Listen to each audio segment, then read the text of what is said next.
You are tuned into GGUSD Athletics High School Football live from Bolsa Grande Stadium. David Moore here alongside GGUSD District Athletic Director Dave Mamali. Tonight we've got Los Amigos, Rancho in Sigma League action. Both teams, Dave, coming off 2 losses, identical 3-3 records. What do you think is going to be the key to victory here tonight? Yeah, I think the key to victory tonight is pretty simple. It's who's going to end up the... We're going to the anthem early. Well, we'll come back to that.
Of course, schools do things differently, and Rancho starting with the national anthem a little bit early, but we're getting to the keys of the game here tonight between these two teams. Yeah, the theme of the year so far in our district for football has been injuries and who is healthy, and I think that's going to be the key here tonight is who comes into this game healthy, but even more importantly, who is going to leave this game in the fourth quarter healthy. So I think if both teams are healthy in the fourth quarter, we're going to have one of those last person to possess the ball is going to win.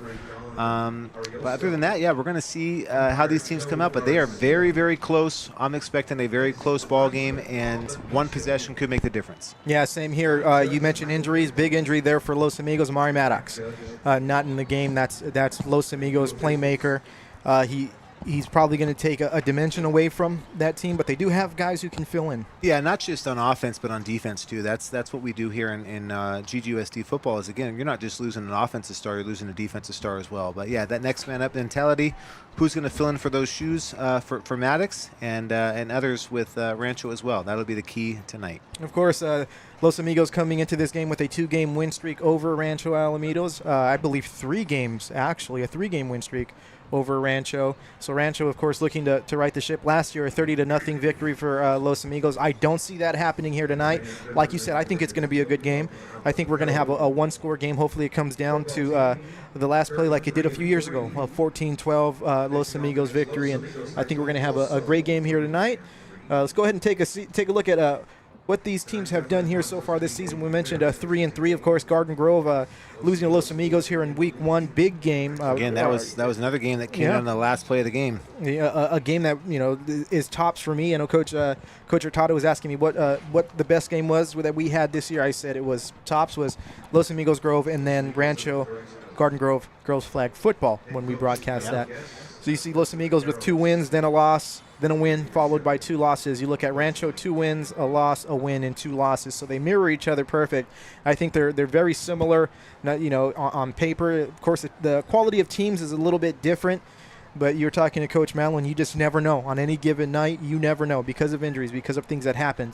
Last week, Rancho had 6 turnovers. We saw Los Amigos here against Nogales. They had about 6 or 5 turnovers themselves and were able to eke that one out. So it just depends tonight on who's going to take care of the ball. And I was joking with Coach Hurtado. We might have 14 turnovers here tonight. Who knows what's going to happen? All I know is going to be a good game, and it should be fun. We've got some other games going on here tonight, or we had some other games last night. One game tonight. Last night, Pacifica taking care of Woodbridge, handily 55-7. Yeah. Surprise right here. Shocker. Santiago taking care of La Quinta 25-8. You were here. What do you have to say about that one? I was here at that game, yeah. Credit to Coach Doug Osvath and his coaching staff with the Cavaliers. They came out, played inspired football.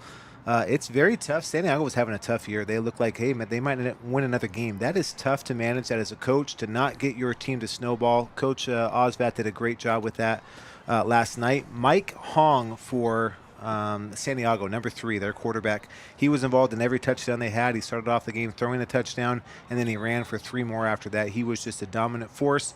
Again, credit to Coach Osvath getting him the ball countless times last night. But San Diego looked good. And again, that is the nature of high school football. San Diego did not look good in previous weeks. They did not look good against Costa Mesa the week before, but they looked good last night against La Quinta. So good win for the Cavaliers. San Diego not used to shockers. Last year they did beat Costa Mesa in yeah. league, so they're the ones who are going to pull that upset. I was looking, San Diego historically has done things like that. They tied Pacifica when Pacifica went 9-0-1. They've beaten Pacifica when Pacifica's been really good, so they're a team where they're not just going to lay down, they're going to fight the whole way through. Another game, Bolsa going to 2-0 in league with a 24-0 victory over Old Garden Grove league mate Loera. Yeah, Bolsa, I think, has a chance to play that Costa Mesa team. I think Costa Mesa is probably a step above everybody else in the Tango League, but Bolsa's got a chance to go into that game undefeated, and that'll be a great chance for them to have a chance for a league title again. Of course, Costa Mesa only one loss. I believe they're 5-1 or 6-1 now. 5-1, I believe. Yeah, they have a great quarterback who's kind of a difference maker. Reminds me a lot of what Calvary Chapel was last year. This Los Amigos team that played them in that Week 10, and they had that great quarterback. Same story with Costa Mesa this year. And over at Munsour Stadium, we've got a little next door neighborly battle between Westminster and Garden Grove. How do you think that one's going to turn out over there? I think this is one of the better chances for Grove to win in that Kappa League. Again, that Kappa League's so tough with Segerstrom, St. Margaret's, all the rest. I think this is a good chance for Grove to get a victory here. I'm expecting a close game there tonight. Let's take a look at what our teams did last week and how they fared. Of course, you saw a game here live. That was Bolsa La Quinta. You see it there, 14-7 victory for Bolsa. But all in all, a tough week all around except for that Pacifica victory there against University. We see Estancia taking care of Rancho, Ocean View taking care of Los Amigos, Esperanza in a basketball game type score over Garden Grove, Costa Mesa all over San Diego. It's just been a couple of bad weeks here for our schools. Yeah, talking about Estancia and Rancho in the Sigma League here, I think looking at those scores from last week and then especially that Estancia Calvary score from last night. So Calvary Chapel beat Estancia in the last second field goal. It was a tight game. To me, I thought that Calvary might have been a step above everybody else as well. That tells me that everybody is mashed together. You see there an injured Rancho team just barely losing to Estancia. With 6 turnovers. Correct. You see an injured Los Amigos team there barely losing to Ocean View. I think the Sigma League from top to bottom, everybody can beat everybody. So even though Rancho and Los Amigos tonight are 0-1 in league, they're not out of it. Nobody's going to be out of it. They're going to have a chance to beat every team on their schedule from here on out. So, again, this game is certainly important for both those teams tonight, but there's not a juggernaut in that Sigma League that Rancho or Los couldn't beat. And, of course, we've got the rankings update here. Now, I went ahead. I just guessed yours. I was thinking since San Diego beat La Quinta last night, maybe they flipped positions. We'll give them the credit. We'll give them the credit, right? So, for me, I think La Quinta, after last week's game, they leapfrogged the girls' flag football teams. That was a good game. They made it exciting there at the end. It looked like they were probably going to tie it up. So that's it there. Yeah, again, I think just going through my list, I guess we'll call it as well, too. Yeah, Pacifica, I do not think is going to be challenged until their last week against Portola. I think they're going to have a simple game with that. Garden Grove with Quentin Pacelli, again, still a force there. They're just in a super tough league in that Kappa League. Los Amigos, we'll see tonight. Rancho, that could flip tonight. We could end up having next week Rancho ahead of Los Amigos. Yeah. Or we could have Los Amigos winning tonight and holding on to that. Bolsa's looking great. They got a chance to jump up as well. Good job for San Diego. And La Quinta's got a chance to play upset now the rest of this year. Yeah, Rancho could jump on my side from 7 all the way up to 3 here, depending on what goes on, or all the way up to your most entertaining. We'll see. Maybe Coach Enright's got a dance or something he can do. I want to see him get. I want to see him do some TikTok stuff. We got the captains coming out here onto the field. And we're going to have a special angle tonight, right? Yeah, we're going to wait to see Kaylin's dad helping us out again. Kaylin here with us. We have a special guest, VIP big man on campus. Vincent is back running graphics here for us, so we're happy to see him show up. This is like every school has their homecoming. This is our homecoming game. It's our homecoming with Vincent. We've got Vincent coming back. Here's another interesting halftime deal here. Let's give you the Rancho captains. We got number 6, Vincent Gentile. Number 70, we go back and forth on the name. Gentili. Number 73, Jacob Luna. Number 3, Isaac Felipe. and number 4, Aiden McCool. For the Lobos, their number is a little bit smaller, but we're still going to read them. We have number 16, Abraham Solorio, number 72, Aaron Barba, number 77, Jesus Contreras, and number 66, Isaiah Santana. Lineman heavy for Los on the captains tonight. I just realized we don't have the camera set up for this. Uh-oh. We're gonna try and do it. That's what we do here is on the fly. On the fly.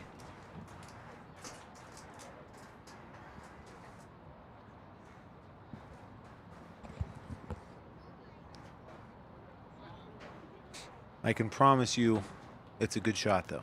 It is. If we can get it going, it's going to be a fantastic shot.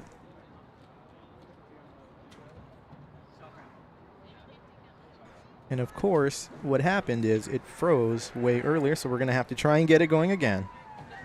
And here they are, the Rancho Alamitos Vaqueros. We'll go back to our main camera here.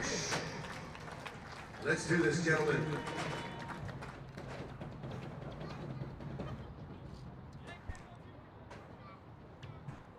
Got a bunch of madness going on here. There we go. Hopefully we can get that camera figured out. What happens is sometimes you just have to reset it there. Hopefully we can get it going.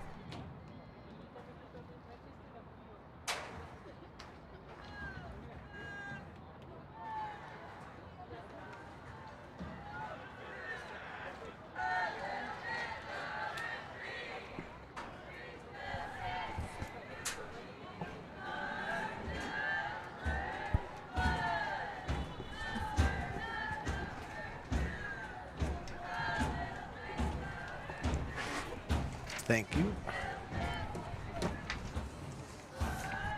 Thank you, sir.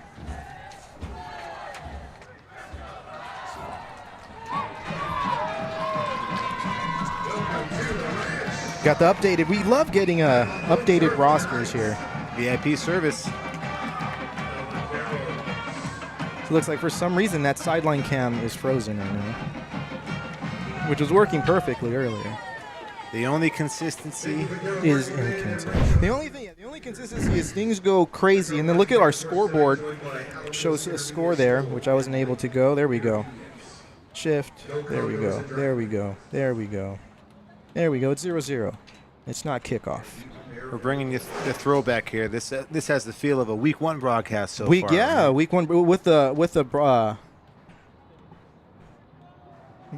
graphics too. We got throwback graphics here. Every quarter, by the way.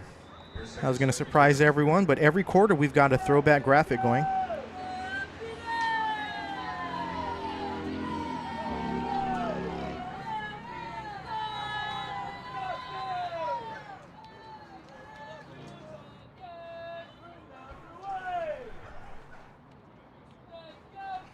All right, so here we go. Looks like a quiet night here in Garden Grove at Bolsa Stadium.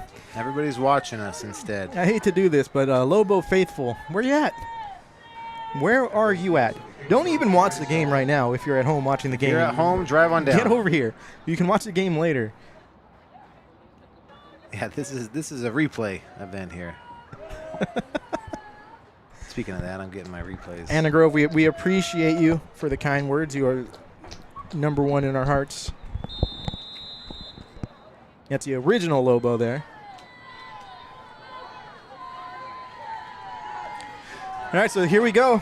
It seems a very quiet start to the game. It seems it's quiet like the girls' flag football game. Yeah, it's hard. That's a hard environment to play in for sure. Got to get amped up. We'll see. Got to get the band going. That's what we need. We need the band up. It's like Sanchez and number 13. Osvaldo Ramos back deep to return this kick for Rancho. Yeah, having Ramos back for Rancho is going to be big.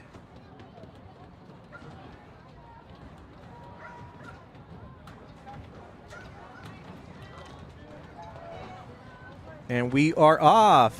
Nice little pooch kick. Received at about the 26-yard line. Gain of about maybe 5 yards on the play.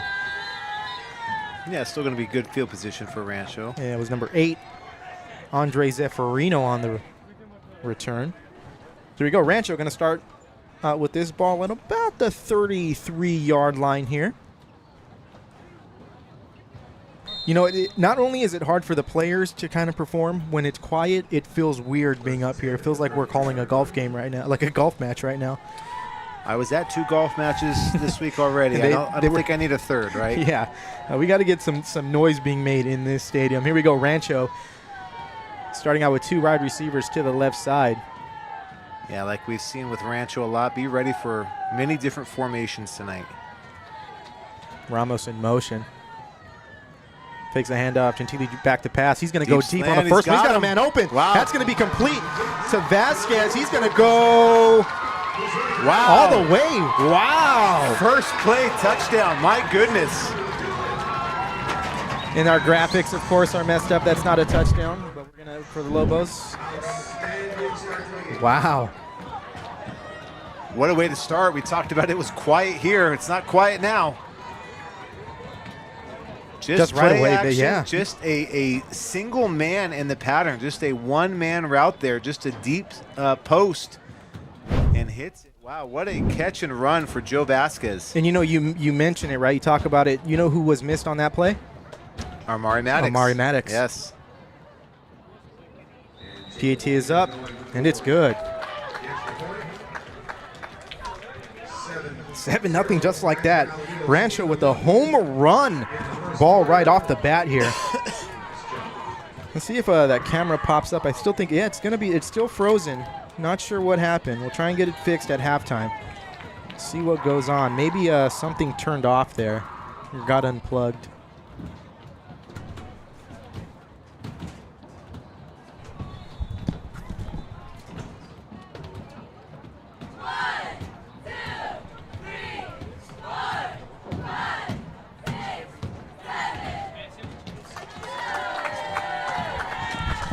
Yeah, great fireworks to start here. Again, let's see what the Lobo answer is. The Lobos are not going to take this lightly, I don't think. Want to make sure I have my animations here. You know, the funny thing is I test everything out beforehand, but technology. All right, so here we go now. Rancho kicking the ball off to the Lobos. Back deep to return. Looks like number 5. No, it's definitely not number 5.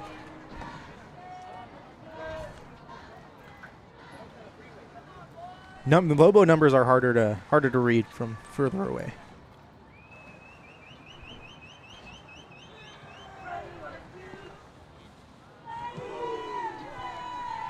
Good kick by the Vaqueros. Fielded at about the 10-yard line. Nice little return, but great tackle there. That was number 15, Kevin Centeno on the return. Tommy Ta with a beautiful takedown. Lobo is going to start with the ball at about the 26-yard line. Let's see what they can do with their first drive of the game. This might be one of those games where we have a high-scoring affair and it goes back and forth. I'm all for it.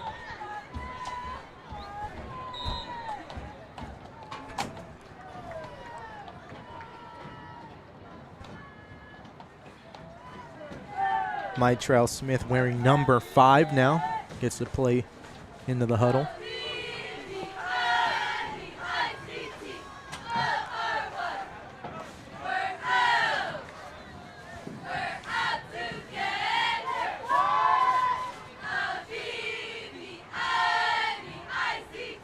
Smith has 3 wide receivers to the right side. He's going to pass that out over to the right side. Centeno on the reception. It's not going to get anywhere. So the Lobo first play doesn't go for as much as the Rancho first play. Yeah, you mentioned this again. This has a dead feeling so far here in this game. You're seeing Rancho out there. Their defense fired up on that first play for them. Kind of a little flat action here from both. So they got to get into this game. And I wonder why that is. You always, try and figure out why that is. It's a long game. Again, we got 4 quarters here. Centeno. There we go. Oh, good hit. That's Joe Vasquez there on the hit for Rancho as well. Again, we've seen that throughout the years, though, as sometimes that first drive you have, you're a much different team than you are in subsequent drives after that. I'll say this. Rancho had a very good drive against Garden Grove to start the game, and then just kind of faltered a little bit there.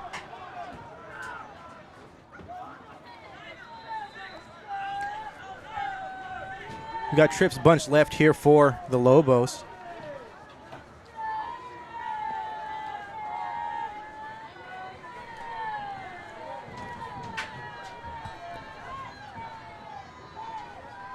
Smith getting ready to take the snap.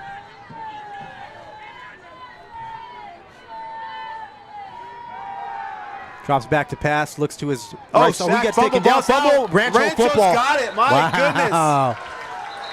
What a start for the Vaqueros. Woo!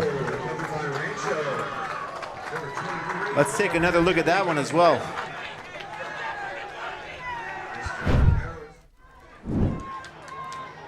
Again, big third down here. First test of the game for the Lobos on offense.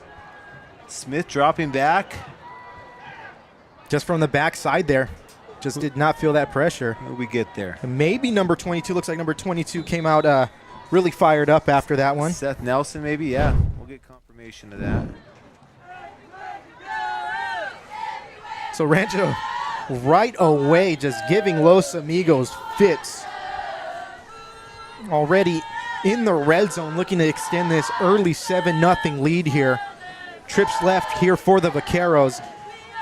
Ramos in motion. Gentili drops back over to Ramos. That's going to be incomplete. Yeah, just a little motion across there, motion out. Classic play in football. Getting Ramos with some speed, just running it out. Couldn't make that connection, though.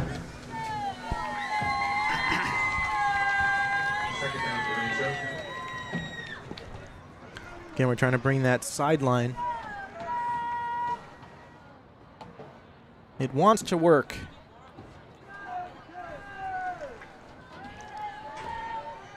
So we go 1st and 10 for the Vaqueros. Ball on about the 20-yard line here. We're 2nd and 10. Gonna have a false start, I think. Again, referees are mic'd up here, so we'll get to hear it. False start. Offense. Number 55. 5-yard penalty. Second down. It adds such an awesome feel when they have the mics. This crew was here for the Pacifica Northwood game that we had, and it's great. And again, we'll see what we can do to maybe make this a permanent part of Bolsa Grande Stadium and Mansour Stadium. Here we go. It's now 2nd and 15 for the Vaqueros. Same play. Just right back to Joe Vasquez. Just a simple now route, makes the guy miss. Gets Great those play. yards back and some. It's going to bring up 3rd and about 7 yards. Again, those are the plays that I love in high school football. You know, football is all about blocking and tackling, and if you can make a guy miss, that's all you're looking for. So just a simple right now route to number 1 Vasquez. If he makes one guy miss and they get 5, 6, 7 yards out of that, it's just as good as a run. Coaches will look at that not as a pass play, but as a controlled run play. 3rd down here. I would imagine this will probably be a kicking situation if they don't get another yard. Look at the bottom of the screen here. We've got Aiden McCool lined up to the very far sideline. Slanter run. Over to the left side. Complete to number 5, Davian Sanchez. It's going to bring up 4th down.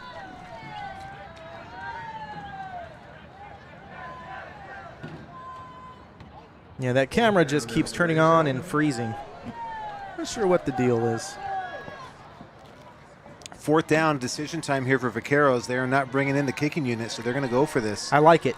I like the decision. We always know what's coming with this. 4th and 5. We're going to see a hard count, I think, of some type. Doesn't mean they're going to run a play. They might take a hard count timeout. There they are. There it They is. jumped. Oh, they didn't call it. Oh, Certainly looked like they jumped, but now they're having here, this might be a timeout, I think. No. So they will run it. pass to the right side in the end zone. Oh, a little just early. overthrown. I like the no call there. Again, if this That was good, yeah. If this referee crew is going to let him play, I like that. Again, got there a little bit early, but that ball was not well placed. That's a 50-50 ball in my case. I like the no call. Lobos with a good little defensive stand there. It does feel. It feels like an odd night here tonight. Lobos not that much energy. Well, we saw that against Nogales for him, right? That was a very strange game. We went down there. It was very dead, and this kind of has the same feeling so far. And if you're Los Amigos, you don't want that. You do not want to lose 3 in a row here.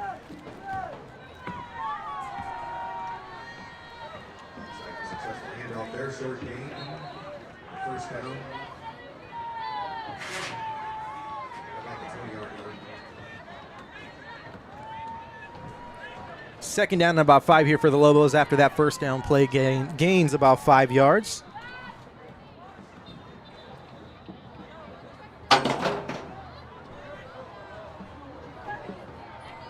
Every time I hear something clang on the bleachers, I think it's some of our equipment.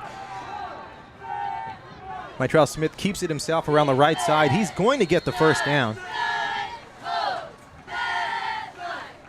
Second down now. Actually, second down. He was really close. No, first down.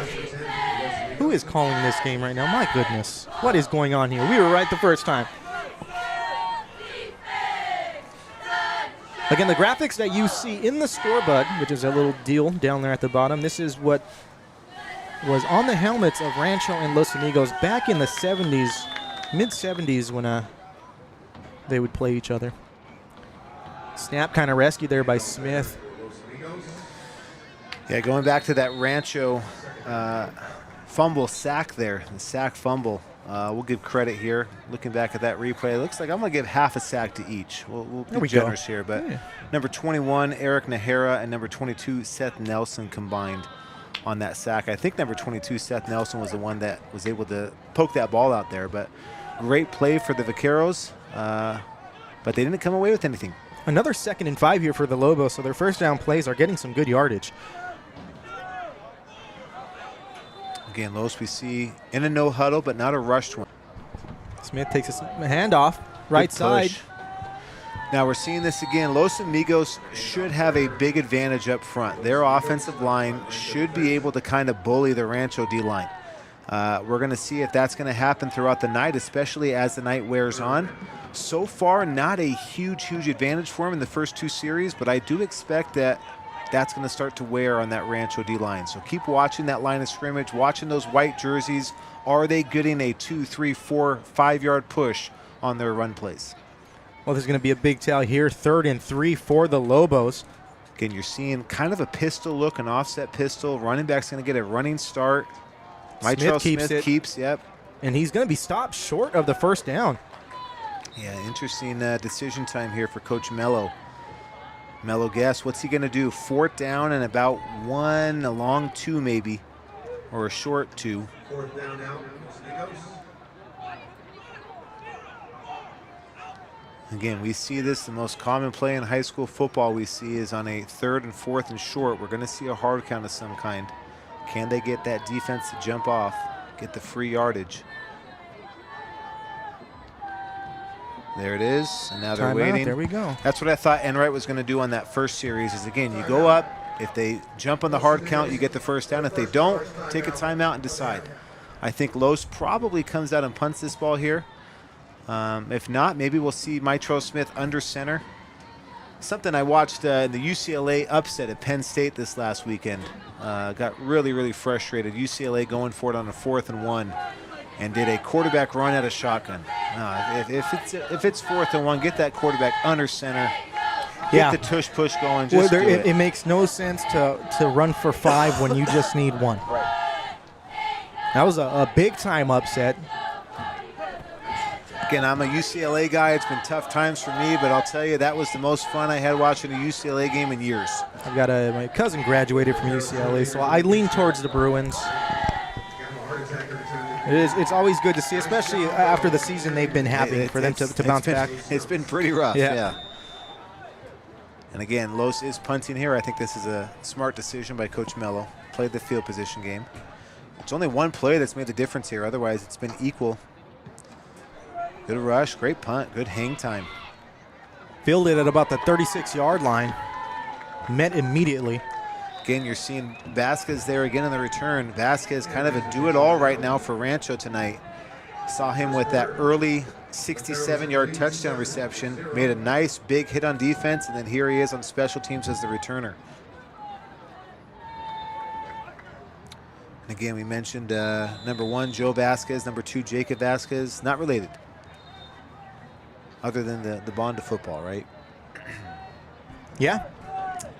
They spell it differently. Yeah, one's a Z and one's an S. Hey, right? look what we have working. Good credit to Vincent for that, right? Yeah, Vincent ran down the seat. Vincent adds another layer. You talk about guys who bring different things to the game. Vincent brings a mobility that we don't usually have. The ability to leave the booth. But he does a great job. I miss this guy. It's a nice run by Vasquez. Yeah, that's Jacob. Good job by Jacob Vasquez there, because, again, I thought Los Amigos got some early penetration with that D-line. Vasquez patient enough to let that outside hole open up and was able to sneak through there. 4 minutes and 56 seconds left to go here in the first quarter. Rancho 7, Los Amigos nothing. Rancho scoring on a big play on their first play from scrimmage. Following that up, Los Amigos' first drive was a strip sack. Rancho not able to convert any points out of that. And Lobos just punted to the Vaqueros, and here we are. You are up to date if you just tuned in. Gentili, quick pitch. Vasquez, right side. Nowhere on that one. It actually gets tossed back. Let's take a look. We're going to take a look at a replay here. And, again, just as you're watching, make sure this is something you're looking at. But just watching the line of scrimmage here, again, this is what I expect to happen as the night wears on. Is Los Amigos D-line just kind of bullying that offensive line. You're going to see this huge push, even though the play was away from him here. That strength, that size up front, I think that's going to be a big factor in this game, especially as we get into the second half, as that fourth quarter wears on. Brings up third down, about 4 yards here for the Vaqueros. Gentili takes a snap, drops back, looks to his right. He's got a man intercepted. Can Gentili get him? He's going to tackle him.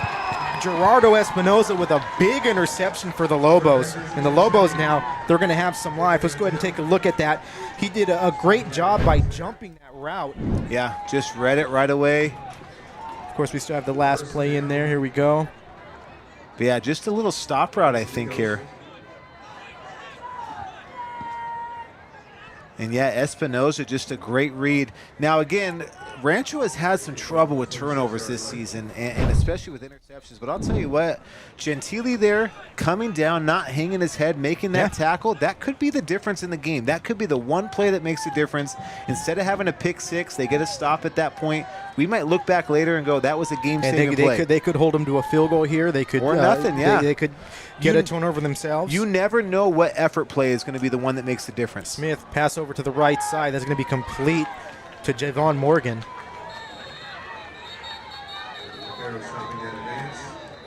Yeah, you know what? I think when we called Smith earlier in this year, I think he was number 2. He was number 2, yeah. So Javon Morgan, I believe, is a week 5 guy. Oh, I see. Yeah, who was able to, the sit-out period guy, I believe. That's where. Here's a big one right here.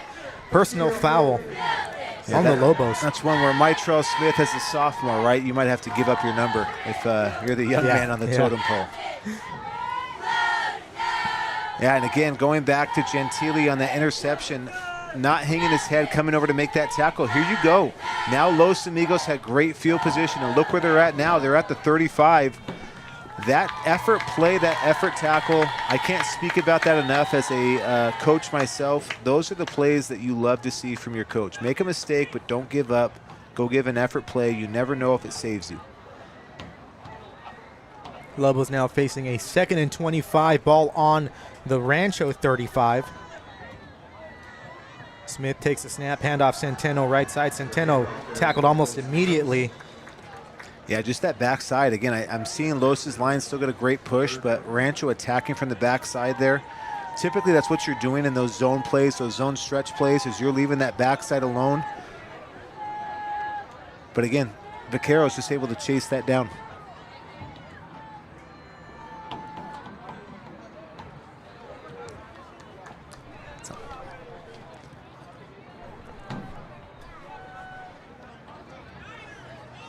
Big third down. Again, interesting choice here, what you're going to do on a 3rd and long from this play? Are you playing just field position here? It's hard to try to get that first down at this point. Are you just getting yourself in field goal range? A lot of options here for Coach Guess. Play clock's becoming a factor, and just got it off. Nope, they didn't. Well, this is going to be a either an illegal procedure or someone was in the neutral zone. Neutral zone would be a dead ball, so they were misaligned here. This is going to be a legal procedure. Illegal formation, offense. So again, the tell for that there is if it's a false start, they're blowing the play dead. You're not allowed to play. If it's a neutral zone infraction, they're going to blow the play dead in high school. They don't let you play with that. The fact that the play was allowed to continue, that just meant that Los Amigos was misaligned. Somebody was on the line that shouldn't have been or off the line that shouldn't have been. So again, Rancho declining that, and you're seeing here Los Amigos punting. I'm going to go back to Vincent Gentili again, making that tackle huge, after the interception. That interception did not hurt Rancho. Great job by that young man, number 6, Vincent Gentili for Rancho. Not going to get hurt by that interception.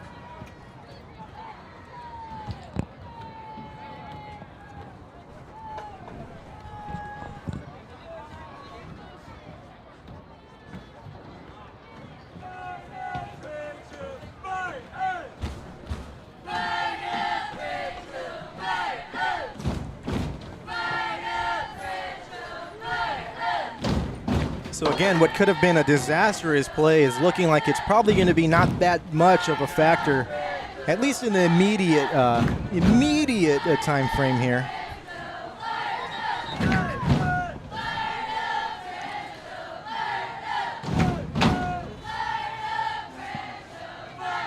Again, I think that was that a Los Amigos timeout? I think that was their second, right? We did have the time. It looks like they did take a timeout. The timeouts are working on the board, so that was something I was able to help coordinate for tonight. We go 4th and 25, punting from about the 49. It's going to go into the end zone. Maybe. Yeah, it's going to be a touchback. Rancho first down from the 20. Minute and 57 seconds left to go here in the first quarter. GGUSD Athletics High School Football. David Moore here alongside GGUSD District Athletic Director Dave Mameli.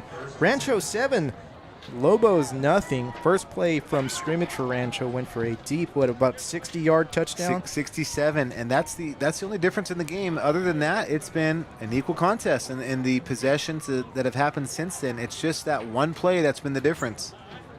And we expect that. This is going to be a close ball game, neck and neck, back and forth. But those big plays are going to be what separates us. Gentili a part of 2 big plays here, that touchdown saving tackle and obviously that 67-yard score. And now Rancho is taking a timeout. Timeout. Rancho, for the first charge, timeout.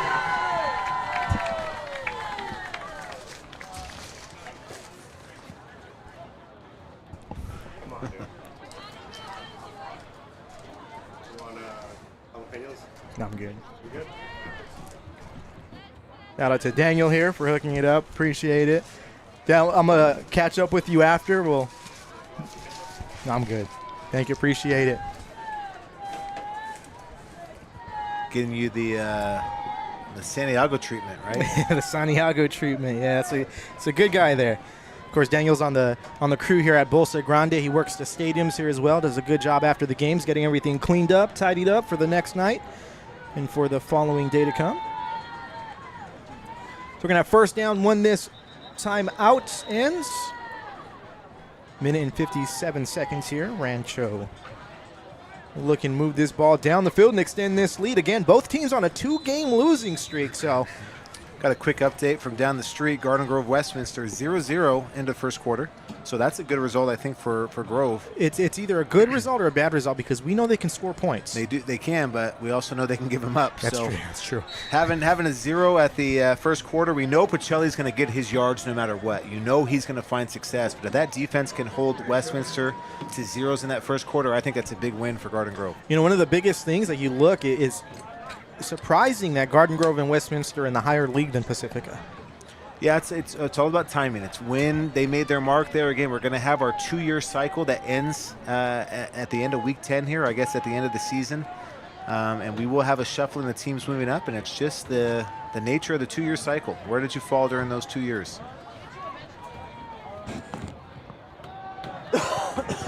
It's a nice handoff around the left side, still on his feet. Isaac Felipe getting a big gain here. Getting that ball all the way to the 40-yard line. First down, Rancho. Yeah, again, you're seeing Rancho with a stable of running backs like they normally have. They do a great job of plugging different guys in and getting them looks. But again, I still think Los Amigos is winning the line of scrimmage, but credit to the scheme and the running backs of Rancho, able to find those holes and get some missed tackles. That's leading to some big yards here. We go 1st and 10 from the Rancho 40. 4 wide receivers for the Vaqueros. Again, Felipe around the left side there. Not much on that one. The Lobo line got a good push on that one. Brings up 2nd down and about 11 yards on that. Actually, they're going to give him a line of scrimmage. Well, you're seeing number 93 for Los Amigos, Luis Serrano. Again, I'm sure you guys, if you watch our post-game interviews, you can see me. Sometimes I'm towering over these football players. And I'll tell you what, if we interviewed Luis tonight, number 93, I'm not going to tower over him. That is a big, big guy down there, and certainly hard to block. 4 seconds left to go here. They're just going to let this one run out at the end of 1. Rancho 7, Los Amigos nothing. And guess what? That means we get a new score bug. So here we go now. Let's transition as we now go into the wonderful decade that is the 80s. Rancho for the better part of the decade sporting gold lids. Yeah, I don't know. You are a Giants fan. I don't know what you think about that Cowboy star for Rancho, your alma mater. You know, Vaqueros, Cowboys make sense, you know. It also makes sense that they didn't really do much when they wore that. So, no, or maybe 1 league championship, but yeah, it's been how many years? This is the 30th anniversary, right, of the last Cowboy Super Bowl? It's a dusty anniversary. Giants, of course, have won 2 in that time frame, right? Eli got 2 of them? Eli got 2 of them, yeah. 2007, 2012, of course, against the feared Tom Brady. The Brady killer, yeah. Of course, Belichick getting 2 of his own in the 80s with the Giants. Yeah. Or one in the 80s and one in, I believe, 1990, 91. I'm talking about college football with UCLA earlier. Belichick having a rough time at Chapel Hill. Yeah. Here every day, is he going to make it to the end of the season? Yeah. 3 wide receivers here for the Vaqueros. And Cheatley takes a snap, fakes a handoff to Vasquez, rolls to his right. Concept. Sanchez with a nice reception, still on his feet.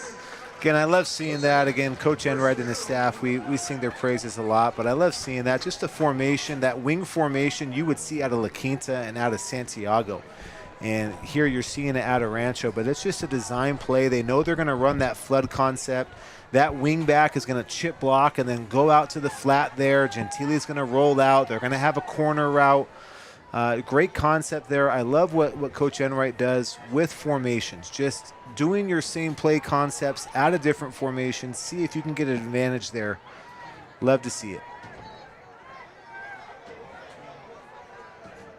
And there's that formation again. Yeah, a little different here this time. Offset fullback. Going to motion Ozzie. They're going to have a fly sweep. Again, we've seen this throughout the year as well. Teams can't stay out of their own way. Getting penalties here. Rancho having some success. Coming off a big play, but now they're pushed back on their side of the field. Of course, you mentioned UCLA doing good. Might as well talk about our teams here. They had a great night last night as a Giants fan and a Dodgers fan. It's very rare that both of those teams win on the same night. Not because of the Dodgers, but because of the Giants. Yeah. And to beat a Philadelphia team on the same night, I knew today would be a good day. 3 wide receivers here for Gentili. Takes the snap, fakes a handoff, looks to his left, has a man. That's complete. McCool still on his feet at the 40, the 35. Gets brought down at about the 33-yard line. Big play there by the Vaqueros. Yeah, again, McCool, good job getting a missed tackle there. Love to see Mitrell Smith, starting quarterback, back there as a safety, making a play. You love to see it, but at the same time. Well, you gotta put your best players out there. And I think we didn't see him in the first 2 games we covered playing there, so this is interesting. I think he did. Was he? I think in the Grove game he was back there at free a couple plays, not consistently, but he was back there sometimes. Ozzie with a little bubble. Screen. Big time pressure. That worked beautifully. First down. That's a nice play call. Again, love seeing that. Just that kind of misdirection motion with Ozzie Ramos. All eyes getting glued to him, and then just coming backside to Jacob Vasquez on the screen.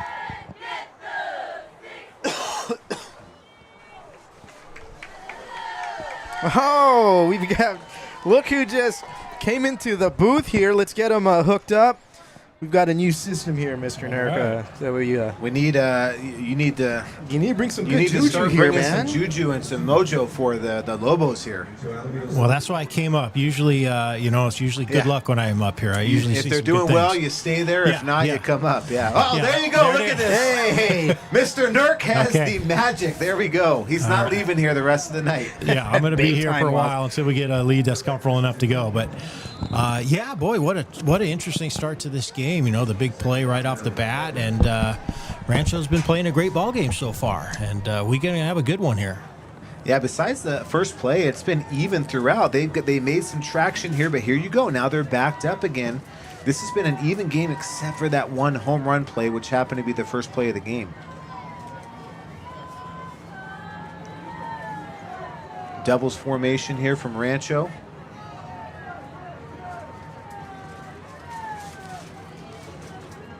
Just backside out to Joe Vasquez. Oh.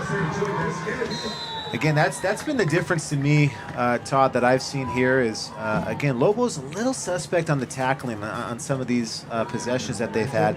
Even they are coming up, making that, but just a quick little missed tackle, and he gets an extra 5 yards. That's something that you got to shore up by the second half. Yeah, and I think they're, some of these quick outs, and they put these defenders in a situation or make a one-on-one tackle. And that's tough. not easy to do. No. It's not easy for anybody to do. Even if you're a little bit faster than your opponent or not, it's tough to tackle somebody in space like that. Well, I'll tell you, as a defensive guy myself, especially with how the rules have changed, it's almost illegal to tackle now. So, yeah, it's certainly a tough situation to put people in. Seeing their Espinosa here on the backside again.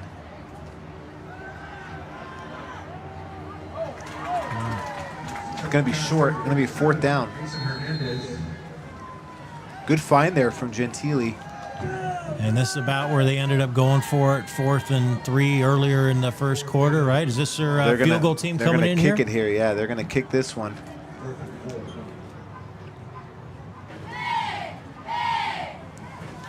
So, yeah, this will be Jacob Molina for Rancho attempting here. This is 32-yarder, yeah. Right hash. This is not an easy kick to make in high school, Dave. We've seen some good kickers in our district this season.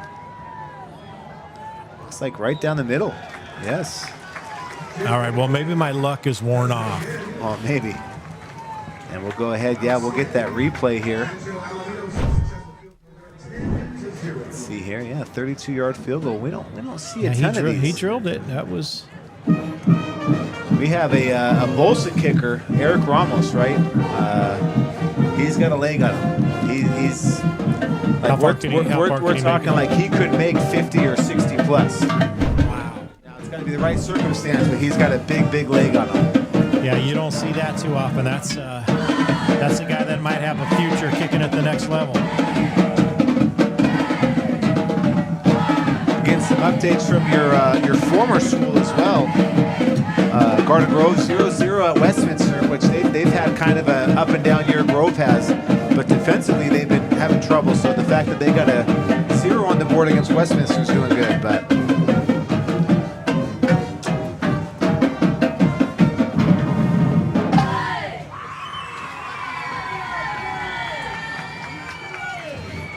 Dave, did you make a pick for this game tonight? I didn't. Which want them to both to have fun. Oh, I'm not. yeah, Yeah, that sounds like a political answer. No, that sounds like something I would say. I'm not making. Dave, which one of your kids is going to win in a race? You know, which one are you going to root for? Yeah, that's smart to stay out of that one. There's too much. David. There's too much history. You know, I got. You got Coach Mop on the Los Amigos side, Coach Hurtado on the Rancho side. You know, went to school with both of them. Both of them, you know, class act guys here. So, I just hope for a good, clean game. Yeah. Here's a big possession right now, right? I mean, now we're down those 2 scores. 2 scores is always a tougher situation. Then we got to start kind of nibbling away here and get something on the board out of this drive. 8 minutes. All right, here's our our tight formation. We brought this out last week. Ran it for the first couple of possessions. Mixed results, but you see how tight they are here. Yeah, this is different from Los Amigos. Oh, that's a good result there. Gain of about 9 yards on the play. One referee standing 9 yards. The other one's at 10. It's going to be at 9. It's going to be 2nd and 1. That was a good play. Not what we're used to seeing from the Lobos. At least not a... This is something I've been bringing up before you got here, Todd. Is again, I think Los Amigos has won the line of scrimmage tonight. It hasn't had anything showing for it. I use this phrase that they're bullying the Rancho line right now. I like this. Yeah, just come up and say we're just going to get 3, 4, 5 yards a pop because we know we're going to be better. I like this action from Los. They see the 80s throwback Yeah, logos they do. on the screen, and they're going back. They were just waiting. They Yeah. were waiting until you put it up there, and they said, "That's the sign. that's it. That's the bat signal." That's it. It's time. It's go time. Yeah, now I mean, if those 2 plays there, we saw a little bit more space, a little bit more open avenues to run than we saw during the regular splits in the first quarter and a half. I'm sure Coach Mello is seeing the same thing we do. He's going, man, our line is getting that push. Let's just run. Let's just let them know we're running and just shove it down their throat. There it is again, around the right side or left side, right side. First down. We got a penalty. Oh, Now against Ocean View last week, it didn't work. I mean, it worked out a little bit, but we ended up abandoning it and going to our standard formation. Well, the good thing But about this too, might be the right place to do it. it's such a. I'm sure that Rancho has not practiced against this attempt for Los Amigos. It's such a turn at that point that you're until they can adjust to it, they're not going to be able to stop it. It's a great game plan. here's one way to stop it. Oh, penalties! Penalties. You got to watch there a lot of times. Yeah, that Again, makes it tough. You start to see this double wing. You get a lot of chops that go down in there, a lot of cuts. Sometimes you get some chop blocks, holding.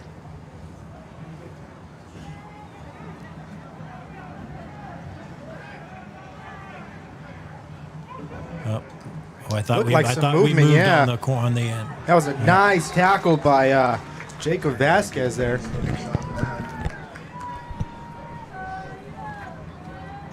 Bring up 2nd down. A loss of about 2 yards on the play, it looks like. Talking about Mr. Nurk, it seemed a little bit kind of flat. The whole stadium just seemed flat. Just a little quiet. Yeah, I got that feeling down there too. Tonight that can change. Our fans are starting to show up. Our stands are a lot more full than they were. I was just outside. There's a long line of people trying to. The parking here isn't the best. There's a long line of cars out there. But when I was out there, Rancho made the field goal, and you did not hear a peep from the crowd when he made it.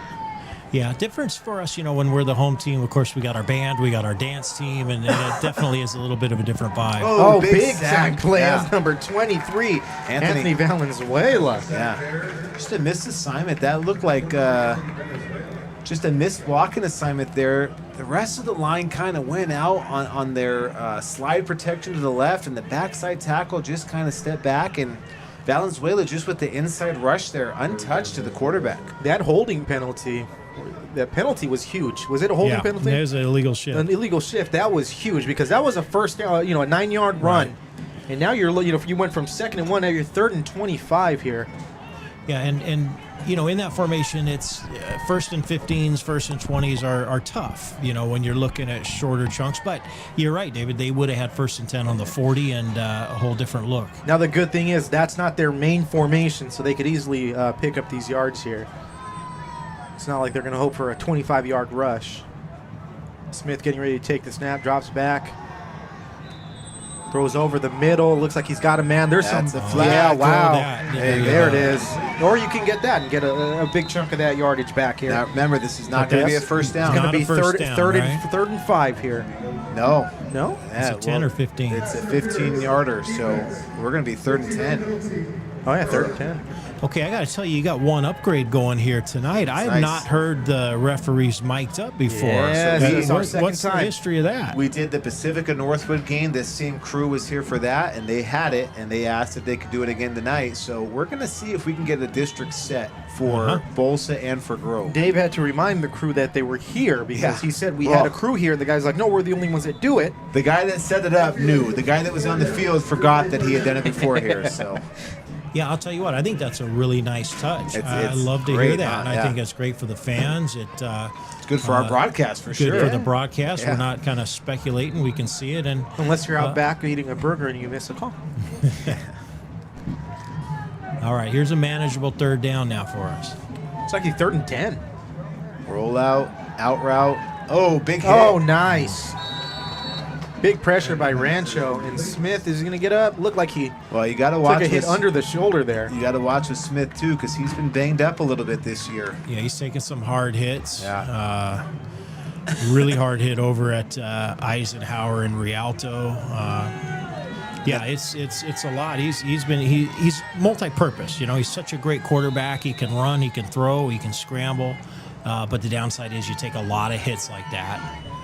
See here, Gerardo Espinoza has gotten off a couple good punts here tonight. See what this hang time here is on this one.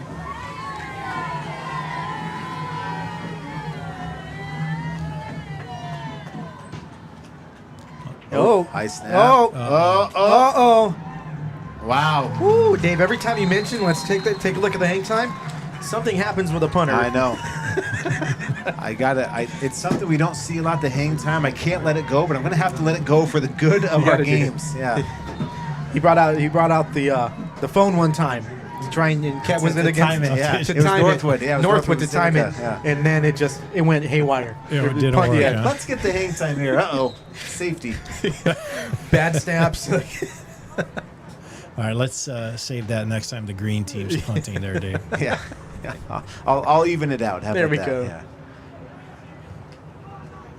Now, again, not the end of the world there. That's what you like, having a good athlete back there. Again, Espinoza with that interception earlier in the game. When he's your punter, bad snap, doesn't go over his head. He's able to get just a little bit of a loss there. But, again, looking here where Rancho's taken over, that's not the end of the world.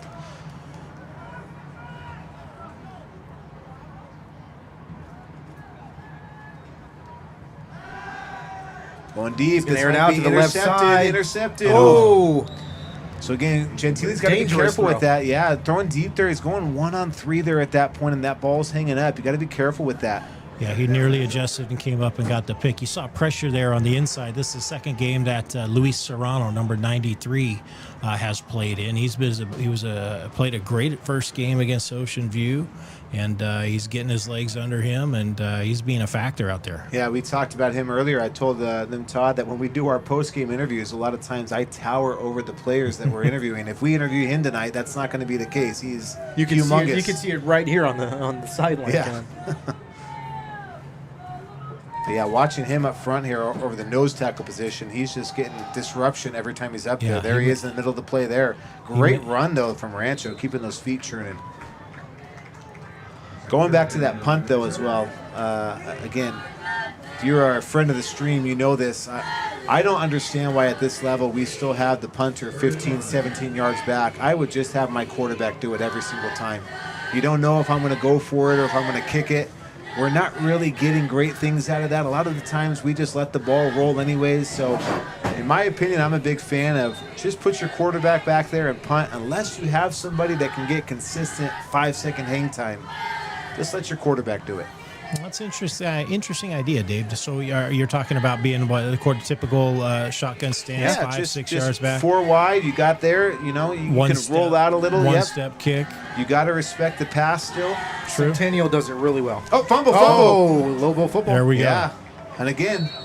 Boy, we needed that. So you talk about this, that neither team can kind of get out of their own way at this point. Rancho with great field position, but Los Amigos causing the turnover.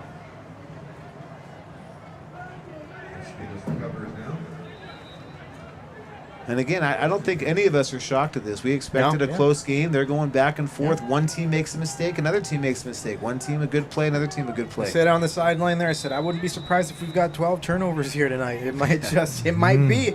We've seen both of these teams. We've seen Los Amigos with a lot of turnovers, We had that a couple years ago with these two teams that we broadcast, where, again, we had something like 8 turnovers in that game. All right, here we're back to our tight formation. Yeah, just power toss. Oh. It works well when it's working. Centeno on the carry. Gain of about 9 again, or 10.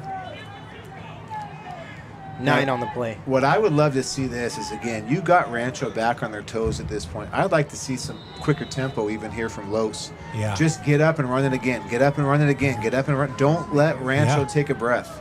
Looks like they're doing that. Oh. Now, that's the other problem here with, again, Rancho has not seen this on film a lot from Los Amigos, but that also means that Los probably hasn't practiced it as much. So even something as simple there as that toss play, you only have so many reps that you practice with that. So it's kind of a two-edged sword.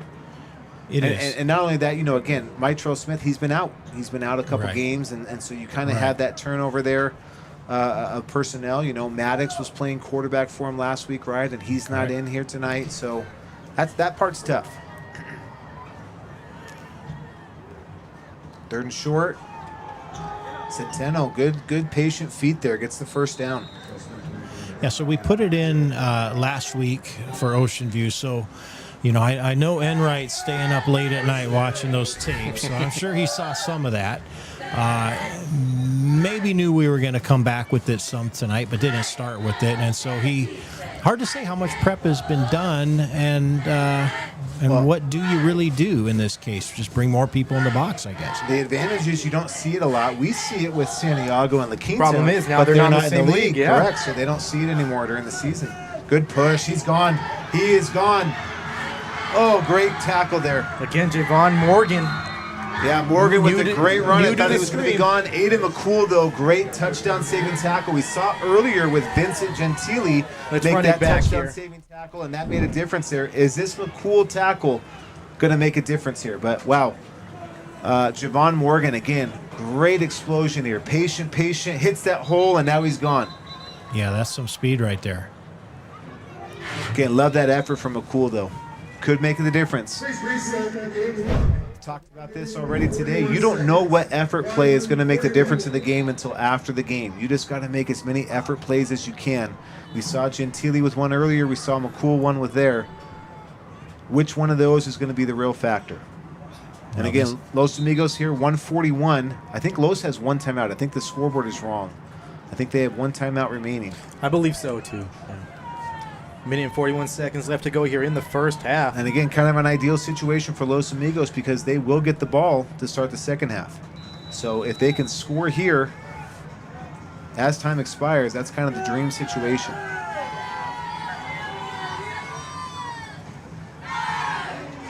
Good takedown there by number 9, Ethan Reyes. Clock running here. Again, Lobos, one timeout left. Yeah, we're going to need to move in order to... Remember, they will be getting the ball back to start the second half, so it could be a big swing here depending on what happens.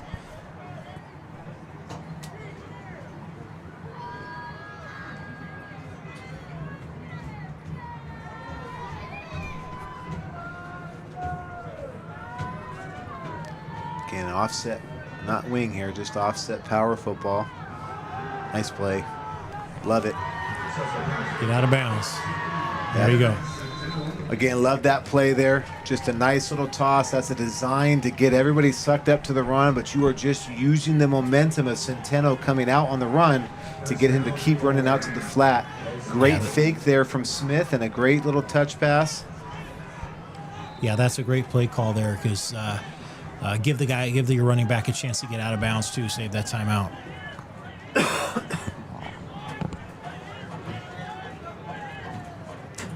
I hear a little Galbraith yelling there, so our mic is picking up as well. Well, Galbraith on the sidelines is something new. Yep. And he's out there calling the plays. Roll out. No flood concept. Ooh, dangerous pass. Got to get up now. Got to get up. Yeah. So, again, got to get up, either a spike or run the play. Get back into your double wing formation and run it. Last time out, I think.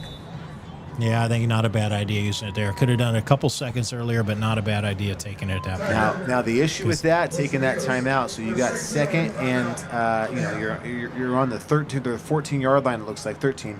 And the issue with that now is you kind of come a little one-dimensional because now it's hard to run with no timeouts remaining. Although they do have on the board that it's one, so we might have missed something. Maybe something was an injury timeout or something else. But I don't know that we've taken all three yet. I'm trying to think down on the sidelines. I didn't see us take any earlier in the first quarter. I don't believe. You took one on a hard count. They took it and then punted, so that was one. And yeah, I thought there was another one down off of a turnover, because then Enright took one right after that. But I'll tell you what, the referees know better than we do. Yep. And we'll see. Yeah, look at that. Good crystal clear image there. Got to get that electric VR on that that camera lens, right? That's beautiful, though. Good saturation of those jerseys. Imagine if it was color on color here. Yeah. Power formation again. There's that power toss coming inside. Centeno. Oh, did the reach get it? No, he's short, but he's out of bounds. First down. So again, big play there from Centeno. Didn't get in, but he got out of bounds. Clock stops. They're on that 1 yard line. What do you do here? Do you risk it with a toss, or do you just have Smith up under center and just push through? I would just push the latter. Through. You know, and you just run this 2 or 3 times. If you can get 2 shots at it in 26 seconds. And look at that stance. You can see Smith's ready to charge forward. No, they went the toss. Centeno though, touchdown. He's in. All right, guys, I'm going to head back down for the halftime. Great seeing you guys. Great work. If the Lobos stay down, you're welcome to come back up. Yeah, there you go. All right, gentlemen, thank you.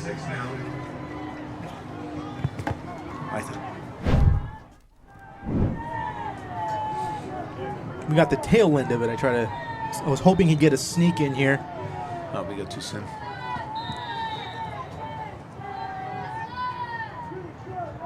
Oh, we were on the. We're on the back end cam. Nonetheless, Lobos finally on the board here again. They're getting the ball to start the second half.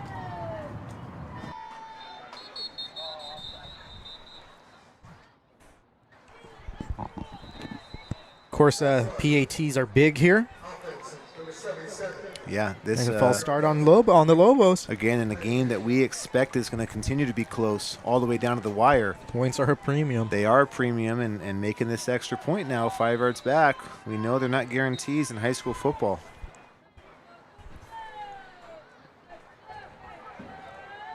Let's see if Aviles can knock it in, though. Pull the Lobos within 3. It's blocked. Wow. Kick is blocked. Big play there by the Vaqueros special teams. 23 seconds left to go here in the first half. That could be huge. And you know the penalty made him have to probably drop back a little bit quicker or rethink his approach. Yep. Yeah, that's, again, you never know what play is going to do it. I said that multiple times tonight. What play is going to be the difference maker in a close ball game? We've had a number of them here in the first half. I imagine Rancho just runs a few times here and just goes into halftime with his 4-point lead. Shout out to Anthony, Lobo alum.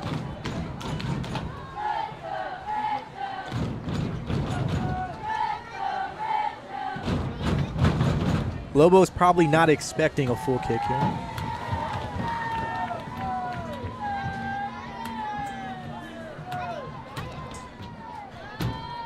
Looks like it's a Rancho's homecoming today. Kalen, is that what it is here? Homecoming? Band? It's their band performance? Oh, so they're doing their field show. This is what they will perform at the band showcase coming up next month. That's right, next month, November, because we're in October somehow. It seems like it was just January. And we were at the spelling bee, guys. Right? You remember that? Were you both at the spelling bee? Kaylin had to watch her sister or her siblings. Vincent was there. Kaylin was there in spirit, much like Vincent was the last 2 weeks. Pooch kick. Out of bounds. Now do you make him re-kick or take from 35? Enright's thinking it over.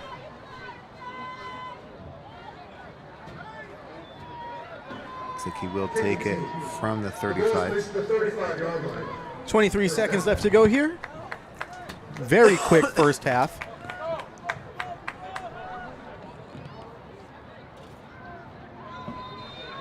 Again, even with people filing in, it just still there's just a quiet hum in the stadium.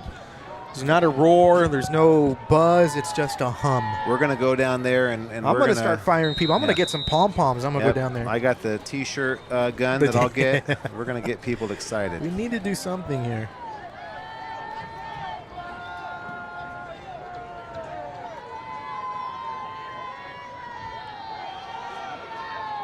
Just nice, safe run. Let that clock run out. Yep. Rancho, I think, is content being in with a lead 10-6. I think Los Amigos knows they haven't played their best game, and they're still down just one score. And that is going to take us into halftime. The Vaqueros holding on to a 4-point lead here. I'm sure we're gonna go into halftime. It's going to be a crazy camera that's probably going to pop up here. Probably the main camera. Oh no, there we go. It's halftime here. We're going to take a quick little break. David Moore here alongside GGUSD District Athletic Director Dave Mamelli. It's GGUSD Athletics High School Football. Hey, tell people to tune in. We've got a good second half coming to you. Let's try and get this stream to 1,000. We're going to leave this camera on the field so you can watch the Rancho band perform, and we'll be back in just a little bit. I believe I spy former assistant principal Mr. Eric Hansen on the sidelines there. Look at that. Currently interim principal at the Virtual Learning Academy. Nice to see you, Mr. Hansen. Just like old times.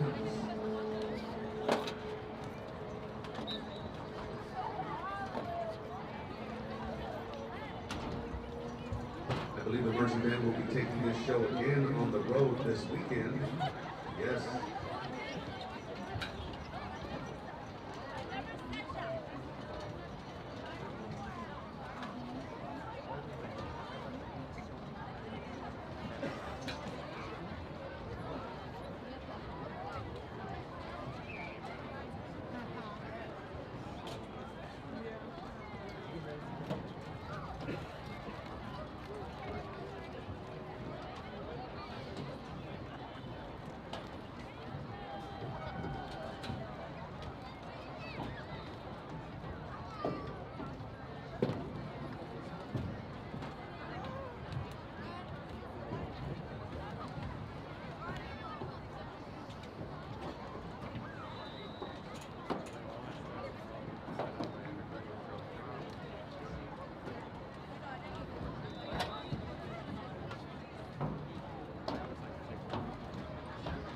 We may see a new movement tonight for the show.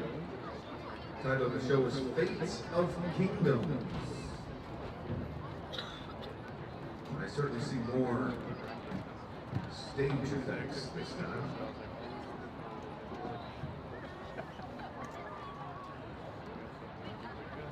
The Carroll Marching Band is joined by the Carroll Color Guard tonight as part of this performance. It was fun earlier to see our Alamitos Condors and Lake Dragons joining the marching band tonight. on this first game back this season, back at our home stadium. And we'll be back here again, of course, next week Friday.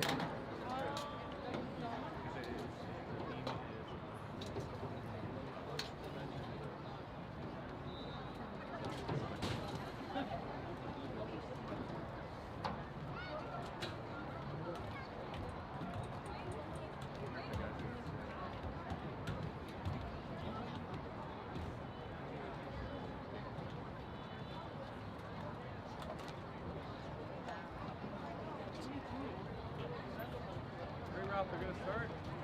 What's that? They're going to start.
marching band. Let's give it up for them one more time.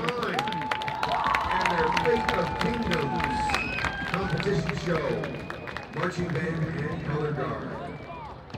Under the direction of course, Mr. Austin Pauline. Good luck this weekend.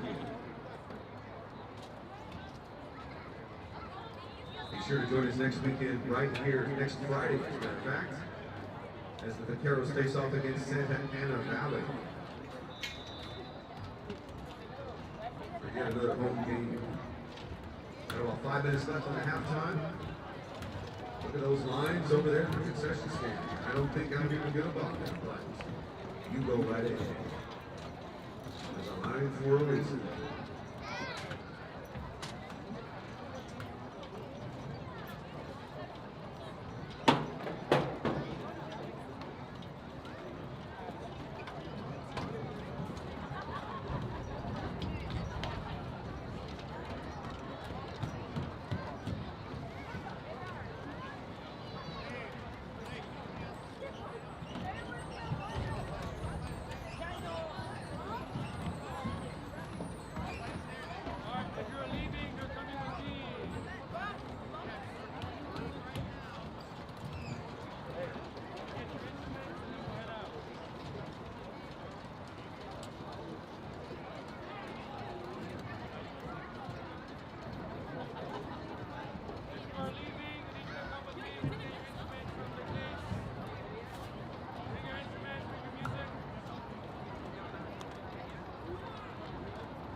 minutes away from Welcome back to the PGA Tour on GGUSD Athletics. I was on the sideline talking to Coach On and Mr. Primo. It is, I don't know, the energy it's just not here tonight. Yeah, it's don't like to see it, but again, the good thing about that is they can turn on a dime. Can always turn on a dime. You know what? At least we're having fun, so let's go ahead. Let's take a little trip into the decade called the 90s here. Okay. And of course, in the 90s, we had some really good Los Amigos Rancho battles. And you saw at least the Rancho logo for a few years. They changed logos almost all the time. But Los Amigos, they stuck with that logo for a very long while. Of course, it's when Coach Takahashi was at the helm of the Lobos for most of that decade. Coach Miller and Coach Case. That's when Rancho really started making their mark on Orange County football. Ranked number 2 at one point in 1992, but they lost a game to Los Amigos. Oh. Yeah. Ranked number 2 in the county after defeating Mission Viejo early in the season. Who finished number 1 that year? Probably Los Al. 92, maybe Mater Dei, right? That was when Mater Dei probably played Eisenhower in the finals, or Bishop Amat. Yeah, 92. Yeah, you might be right. That was Los Al heyday. They had those good battles John in the Barnes semis. Sr., Yeah. That's back when public school versus private school, It was a battle. it was a little bit more, of a contest. Or a lot of times you would hear, sometimes those public schools had the advantage. Well, I mean, that's when Eisenhower was good. That's when Los Al Esperanza was solid. Even at the lower levels, I mean, Servite really didn't, and Santa Margarita really didn't step onto the scene until later. Orange Lutheran was probably dominating small schools, but That's what we see going back to Esperanza. Yeah, that's when they had 4,000 students. They had that whole area of that Anaheim Hills, Yorba Linda, all came to them, and the opening of Yorba Linda certainly split that open. But of course, Coach Enright, that's where he was before he was at Rancho. Yeah, that's even thinking back to there. We hear people talking about travel time for leagues, but Esperanza playing in the Sunset League. Yeah. Right? They were going to Los Al. They were going to Huntington. They were going to the beach. Harbor. Yeah. Those aren't easy drives on a Friday afternoons. Although I don't know if Newport Harbor was in the Sunset at that point. They might have been in the Golden West. I think they were in the early 90s. I believe Westminster was in the Sunset at that time, though, so they were traveling this way. Of course, now Esperanza in the Century with Pacifica. And again, football-wise, they are in the Kappa with Garden Grove. They played last week. Yeah. Garden Grove, last update I got, they were down 7-0.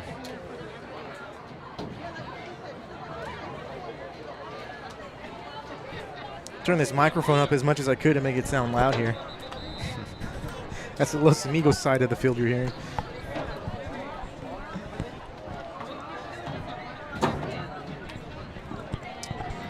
All right, Rancho out, ready to go. Here comes the Lobos. Second half getting ready to start here at Bolsa Stadium. Lobos down by 4. Of course, that big play by Rancho on their first play from scrimmage, and then a little bit of a sputtering after that. Excited to see the adjustments here. Again, I like the coaching staff at Rancho. I love Coach Mello and his coaching staff as well. I know they both do a great job with their halftime adjustments. So let's see what ball game we're going to have here in the second half.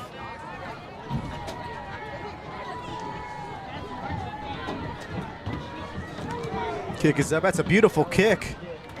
Fielded at about the 8-yard line. Taken out to the 20, 25, 35, 35, 40. Wow. Taken down at the 41-yard line. Yeah, great return from Flores. Maybe that's the spark they need to get this energy level up for them. Return of about 24 yards on that one. And again, we saw Los Amigos in their last drive before the half just getting in that power formation, that wing formation or that power I formation, mixing it up and just running power toss. You're going to see that where the quarterback is tossing back and they're pulling 2 linemen each time. Let's see if they come out and open with that here.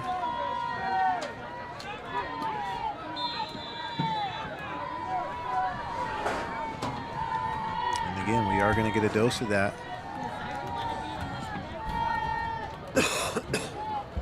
Again, follow the lineman here. Watch where they're pulling. That's telling you where that play is going. Coming back boundary side. Centeno.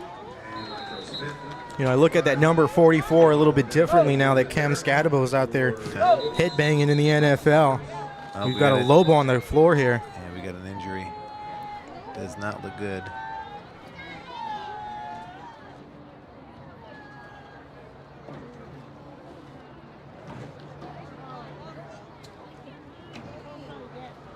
Do see some movement now. That's good. Might be Centeno.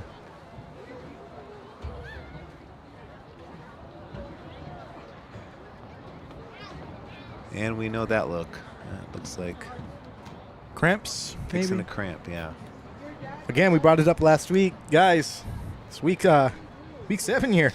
Well, I was a little worried, to be honest, looking at him down. He wasn't moving, and his muscle had seized up that maybe he couldn't. Maybe he was stuck at that point, just screaming and going, help me, help me. Yeah, they're getting him some water now, just stretch him out, so Centeno will be fine. That's a good sign. Yeah.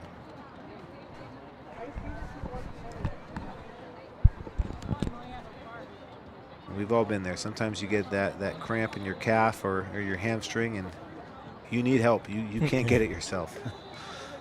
And your wife usually just sleeps through it Yeah. and doesn't know what's going on.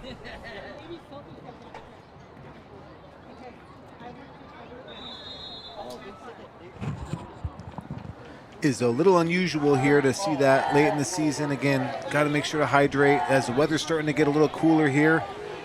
Starting to be a little sweatshirt weather from time to time. Unusual to see cramps this late in the season.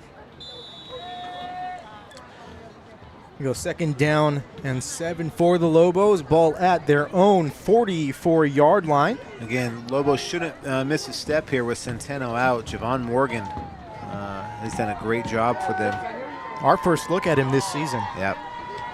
He's looked great. Reverse. Flores. Can he get the edge? No. Oh, that was a high little takedown there. Might have gotten away with something there. Well, Jacob Vasquez, I love that too. Just coming up, sniffing out that reverse the whole time. I loved him coming to balance too, not trying to over pursue or overrun. Just came to balance with his feet, widened his base, and just made the tackle there. Love to see that. Brings up 3rd and 5.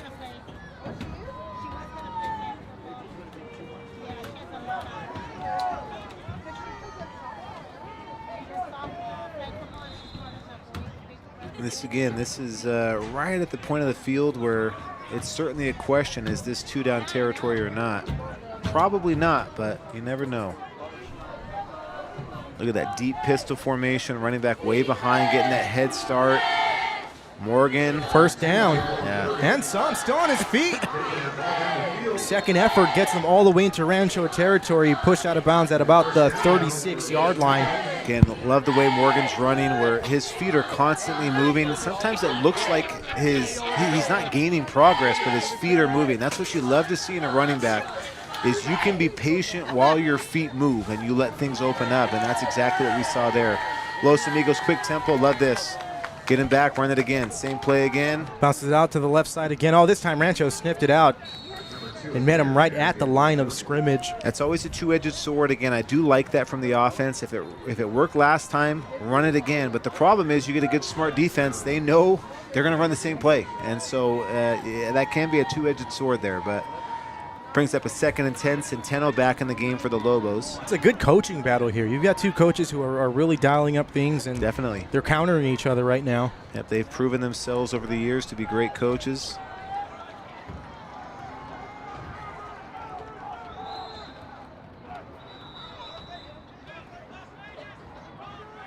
Rancho lucky they didn't get a called on that one. A little jump there. Pitch to Centeno around the left side, trying to bounce it out. Gets driven out of bounds. Maybe a gain of about 2 or 3 on the play. We got an update from Garden Grove. They are down 14-0 at the half to Westminster. So again, a little surprising there. We haven't seen Pacelli running wild yet.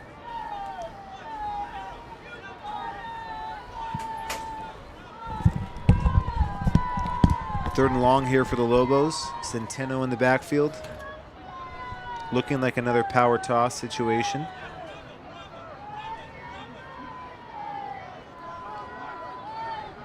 Great look there. This little counter action there to Centeno. You know, he bounced it back inside where he was met by some vaqueros. You know, we brought up coaching.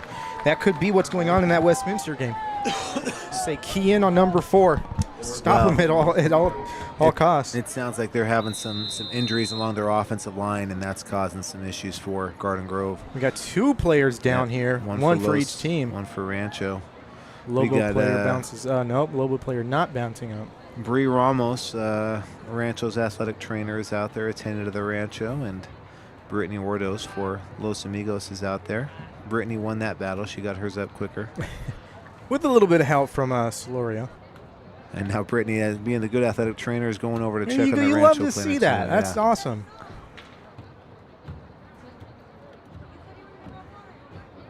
And it looks like maybe, let's see.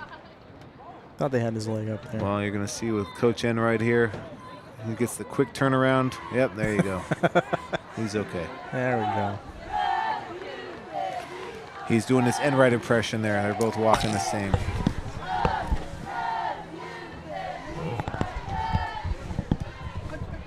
Again, that was Dave Mamali on the call. We know Coach Mike knows all his years of playing. Again, Mike's a big guy like me. We're standing there. As you get older, those knees start to affect you. Of course, Coach Enright, a good sport. He tunes into the streams. Yeah. There you go. 4th down for the Lobos. 8 yards to go here. Trips right. Smith rolls out to his right. Looks to his right. He slipped. Oh, that was intended for Flores, right? Yeah, and you know what? Gerardo Espinoza was open down the seam, came open right at the end. That would have been a real tough throw for Smith, rolling out to his right to hit that seam. But Espinoza was open there. So Rancho doing what they needed to do. They took that chance of the Lobos scoring on 2 consecutive drives away. So momentum now a little bit back in their corner. Let's see what they can do with their first drive of the second half. Bunch formation. Again, the tell here, you're seeing these 3 receivers to the boundary side. They're tight. That's a tight formation. That's telling you they're probably going to have what we call a flood pattern. They're going to come out towards the boundary, either in a receiving route or even blocking. Blocking, they might try to run this wide. But looking here, running back on the opposite side. Let's see what they got. Motion. Now, we saw this before. Let's see if they run the same play here. This is going to be a false start. Ozzy Ramos did that little motion back to a bubble motion back around, and they ran a wide receiver screen on that last time. And it went for some big yardage. It did. Let's see if they run that same play here or if they're going action off of that. If they're expecting that Los Amigos knows that's coming and they're going to go to something on the backside of this. But again, looks like they're going to see that same motion. Ozzy is going to come around in motion, bubble back around. Looking for a running back screen here. No, and back to Ozzy. Oh, fumble. Los has got it. Yep. Big hit. Let's see. Yep. Oh, Ramos got it back. Wow. Yeah, look at the end there. He was able to wrestle it away. Big break for the Vaqueros here. That's what you do as a coach, though. Again, you're running that play. You're running the exact same motion that you ran in the first half, but you're going to get something different out of it here. A lot of times you'll see coaches, they run a play, and they're not even looking at the play as it develops. They're looking on that backside. How did they guard that backside? Do we have an opening?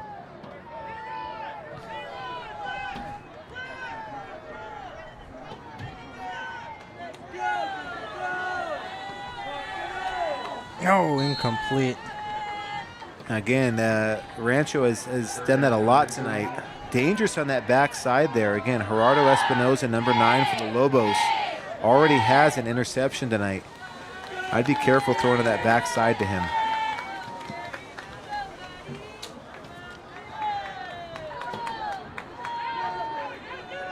Brings up third down for the Vaqueros.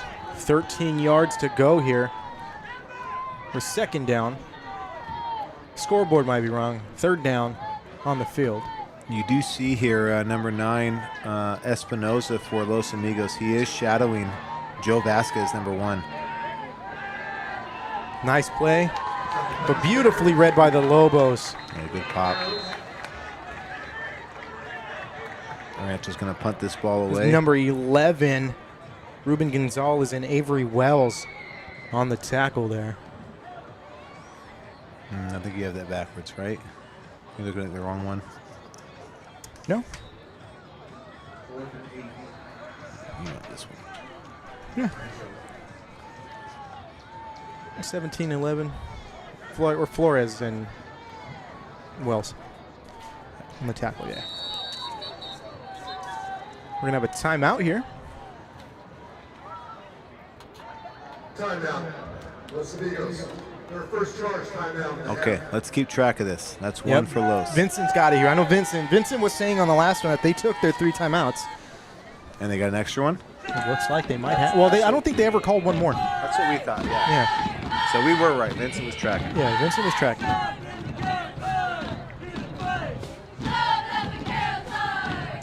I think it's the first time tonight we've heard anything from the crowd, right? I think we just turned our mic to the cheerleaders. I think that's the difference. We'll talk to our next guest about that. I see him starting to make his way up. Yeah, I talked to him on the side. Let him know on the sideline when I was down there. Man, what is going on here? Garden Grove has scored 14-7. Oh. So, again, that game's going to be close. Like we talked about at the start, I think that's a good opportunity for a win for the Argonauts in that Kappa League.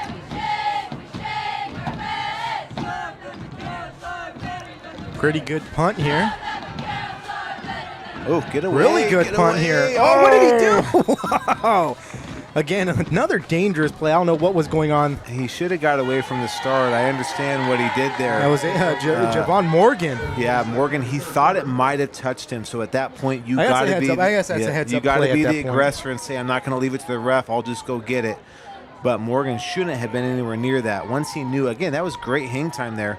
The fact that Ramos was able to get down there, number 13 for Rancho, tells you that punt had great hang time.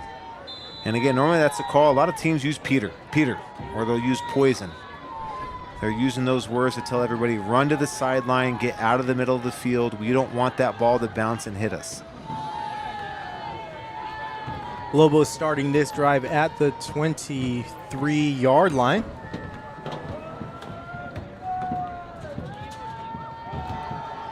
Handoff, Centeno bounces it out. He's got some room, still on his feet.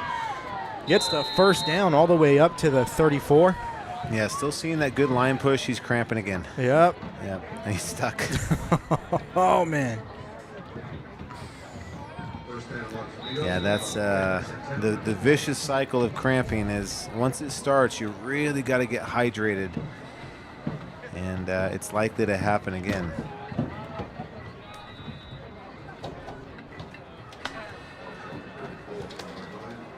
A little pause in the action here. 7 minutes left to go here from Bolsa Stadium. And, you know, even this stopping the action, this ends up hurting. This ends up hurting Los Amigos as well, too. Yeah, they get a little bit of momentum. They do. They've got that running momentum going. And this certainly lets Rancho at this point kind of adjust, take time, talk about how they're going to respond to those plays, to those formations. We've got our newest athletic director here in the district with us. Mr. Onthan, yeah. Happy Friday. No stranger to the stream. He's been here before. Welcome back. It's always good joining the Daves out here. What do you think so far here tonight? I think it's a game of mistakes right now. Yeah. The drives have been kind of stalled by mistakes, and other drives have started due to mistakes. So it's a very competitive game for both of us over here. Yeah, we knew it would be close one way or the other. We don't hope that it would be mistake-filled by both teams, but either way, this was going to be a close game. Even with the mistakes, I feel the referees have done a really good job of controlling the game properly without throwing too many flags and letting the players play. Yeah, they're not they haven't inserted them into anything they shouldn't be inserting themselves into. They're not a storyline. They have done an exceptional job, and we can hear them, which is a big plus. Yeah, that setup they have is super nice out here. Centeno being helped off. I think that's still just a cramp. It just might be there. But again, Centeno going out, that's big for the Lobos. Having Morgan there certainly helps. But when you don't have that 1-2 approach, and now you're just a single back option, that is going to affect you. And that's the second time he's come up with a cramp this second half. On this drive, I believe. Is it the same drive? No. Is it a drive before? Yeah, drive before. The first drive. It's all melting together here.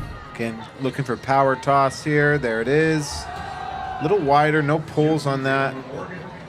Now again, Good job by the Vaqueros. Yeah, that's something we haven't seen from Rancho typically. Again, we're looking at that number 31, Jaden Sam.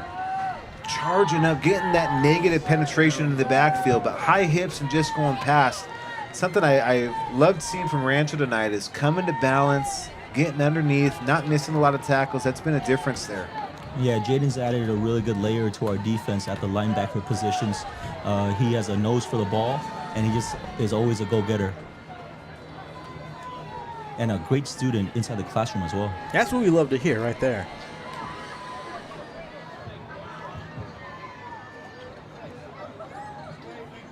There's our power toss. It's pulling guards. Now again, this could be something to watch. So 2 plays there, 2 missed tackles for Rancho. Not really hurting them at this point, but that's been their strength in this game, in my opinion, is making those tackles. More players down. This has been the theme of GGUSD football this year. It's been a rough last few weeks, yeah. In the other games you guys have done, there have been a lot of injuries as well. Yeah. Well, every team in our district is hurting at some point. A lot of them right now with injuries. I think the last 2 weeks, right? La Quinta and Bosa last week quite a bit. Yep. Rancho the week before. I mean, you guys Rancho, Los has been dealing with it all year. Yeah, there's always like a hodgepodge of players going in and out every week, just from ankles to anything more major. But it's good to always see them play again within the same season. And you know what the beauty of it now, we've got all the turf. It's not the field's fault. The field is good. Wow. Yeah, I'll no comment that. Well, it's not MetLife Stadium, right? Like every issue in life, there's 2 sides. You get people on one side and people on the other side. Like one of the best things that we've had in this district, that upgrade, was that athletic trainer position that each school has now. And now when we go to away games or even our own games, we have such great care. Yeah, we talked about them a lot almost every week. Again, we gave shout-outs to Bree tonight and also Brittany on the other side. They're both tag teaming down there right now in tandem. But yeah, it's awesome. Again, the fact that over the years, it's kind of been hit or miss how our athletic trainers have been, and now we don't have that. Like you said, home games, away games, someone's there. It's the same person every time. It's been a big addition for our district for sure. And they're all great, to be honest. I know we would always say this, but the 7 that we got have been phenomenal. We love all 7 of them. This year we honor the trainers. Next year we'll focus on the athletic attendance. Yeah. Small steps, right? Small steps, yeah. Oh, we got at least 14 of those, right? Do we have more than 14 or just got 14. We have 13 and a half. Los Amigos has an opening. Okay. This is a prolonged injury right here.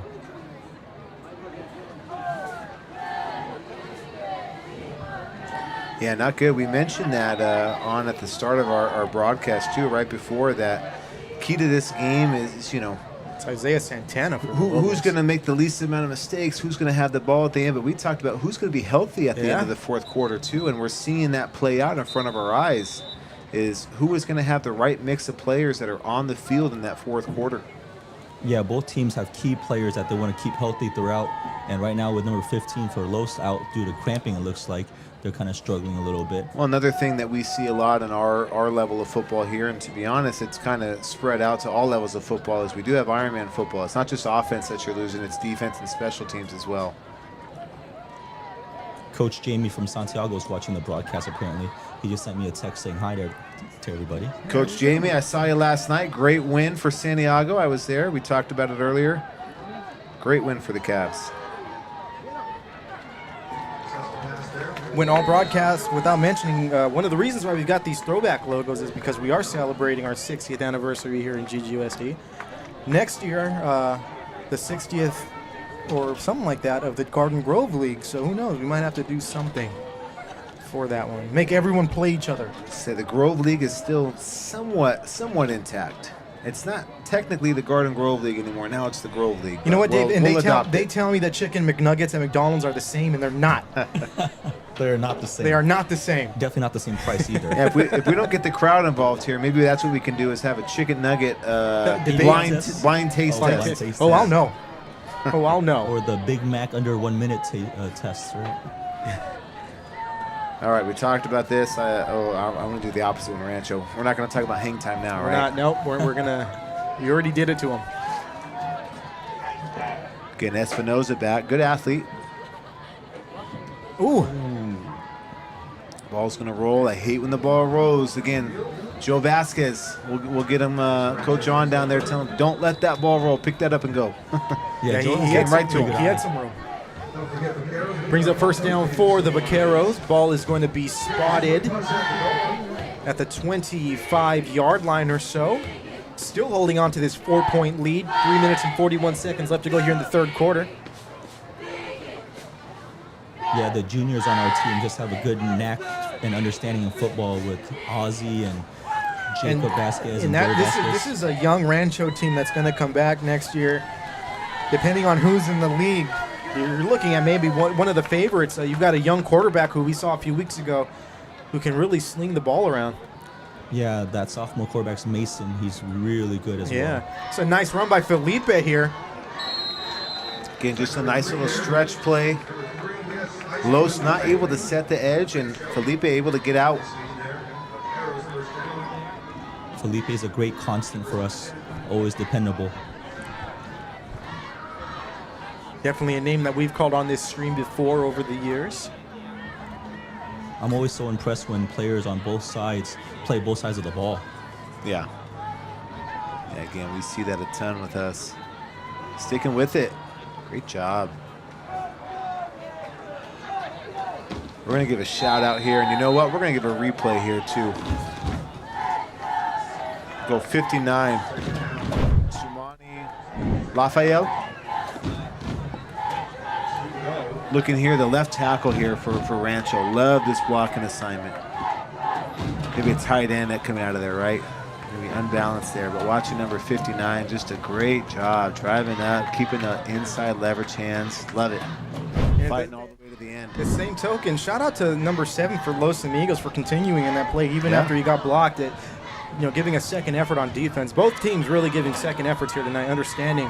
And there he is. Speaking of number 7, no flag on the play. Now again, I like that no call as well too. You're going to see some people saying, "Hey, that's a horse collar." Again, horse collar is meant to be specific for. Yeah. Well, it's not just that, but it's the pull down action of getting that tackle.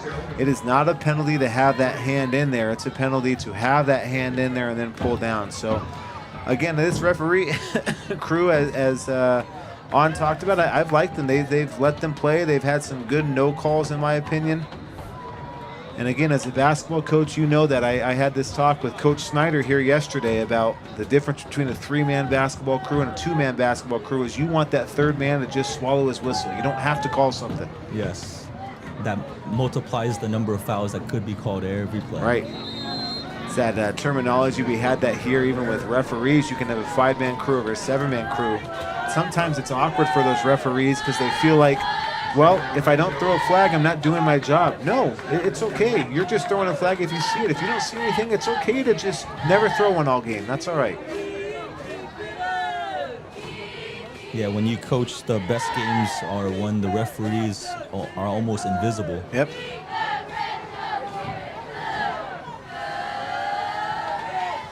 Ball on the Lobo 48-yard line.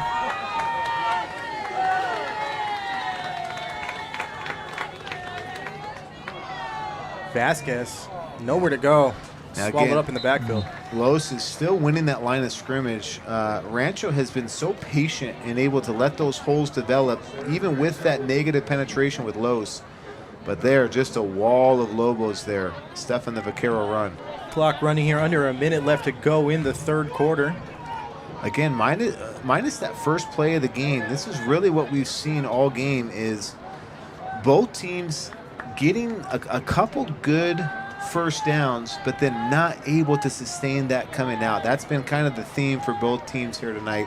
They found some successes, but never enough for a long, sustained drive.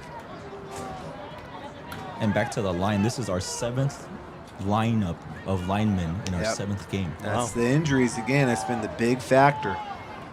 Play action, screen. Over to the left side. That's a hold. That's Davion. See, Sanchez on the reception. Yeah, Coach Jeff not happy with that. And that's going to take us here to the end of the third quarter. Rancho holding on to a 10-6 lead. If you know people who are at home who aren't doing anything, get them to watch this stream. This last 12 minutes is going to be a good one.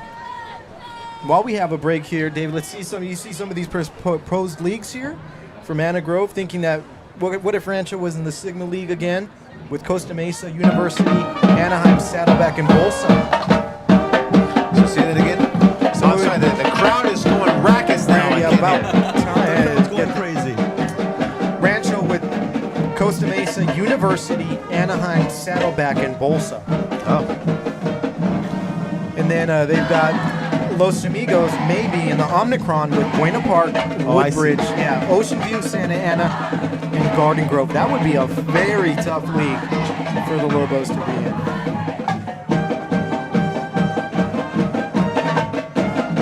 Yeah, I was talking to Coach Enright about that earlier. And yeah, he had that, so. Anna Grove, you got some good information there. It's really good, yeah. So our inside person's got the I'm going to bleep the name of the website, bleep.com ratings. We don't have to pay for it. No, we're not going to give them pub. It'll be interesting how far Garden Grove falls. And again, Los Amigos with that season last year, how far they climb up. And how not only them, but Pacifica.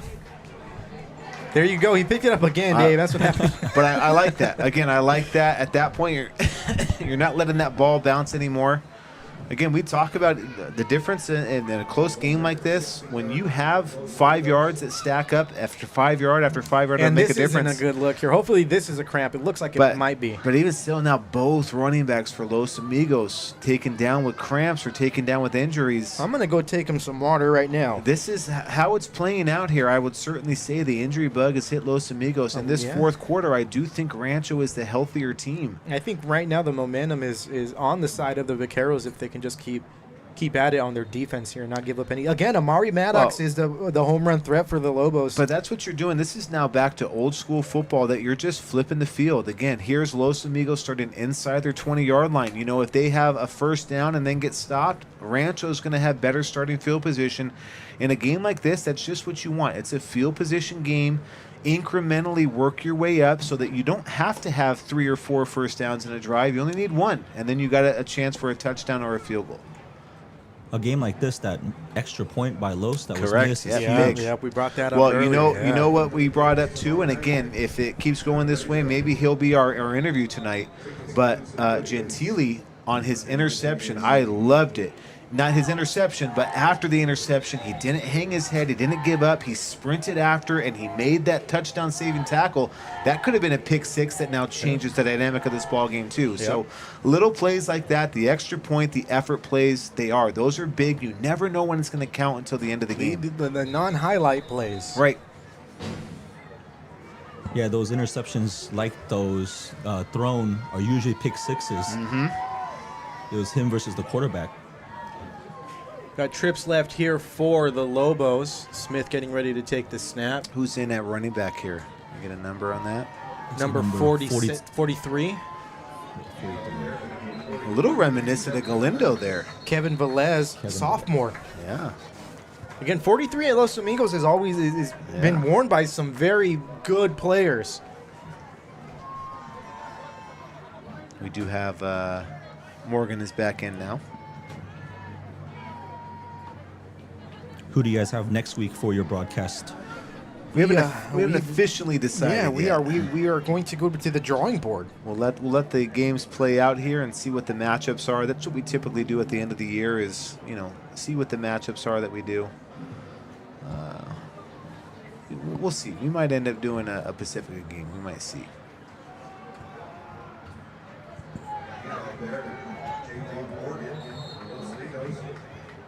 Yeah, that is our plan. Though, is we want to see everybody early on in the year, and then just let the matchups dictate. The evolution of these broadcasts have been amazing, guys. We try to get better every year, You should have been here right at the start. You might have said a little something different. Oh, really? We had our sideline camera going now. It looks great now, but we Vincent had to run the stadium steps there to get it to work again. Oh, okay. A few times. Yeah. Do you guys have the same helpers for every broadcast as well? Or these two, Yeah. Vincent's actually a college student now, so his first game back. He's at UC Riverside. Kaylin is a Rancho student for you guys. Yeah. Oh, that's awesome. Oh, almost. almost. Wow, that Almost. could have been the game. And Smith took a shot at the end, and he's slow to get up.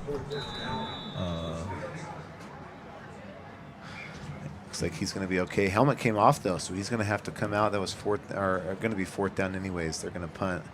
He's not coming off, though, and referee not telling him anything. It looks like he took it off at the end of it.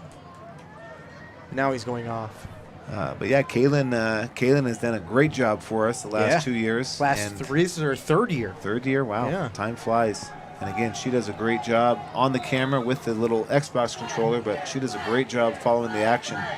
We have complimented her many times as I look back at our replays and go, man, that was the perfect angle. So a great Vaquero representative. Yeah. All right, now we're going to have Joe Vasquez is not going to let this roll. I have faith in them. I know. And we have Aiden in the back as well, next to Joe. What a good name, huh? McCool? McCool, great Yeah. name, great last name. You got it, Joe. There we go. Now again, even a play like that, Yeah. where Vasquez doesn't gain any yards, but he also gets them now right at the 50-yard line, just at the 48. If he doesn't field that ball could roll another 20 yards. That's a big play. Even though he doesn't break it, that's a positive play for Rancho. Yeah, because a bad bounce could be, just like you said, 20 yards backwards. Well, this is pretty good field position here for Rancho. Well, we mentioned it again, playing the field position game. Now Rancho needs what? 2 first downs only, and they're in scoring range at that point. Again, that missed extra point, Rancho could kick a field goal, and they're back up 7 points. 7 points.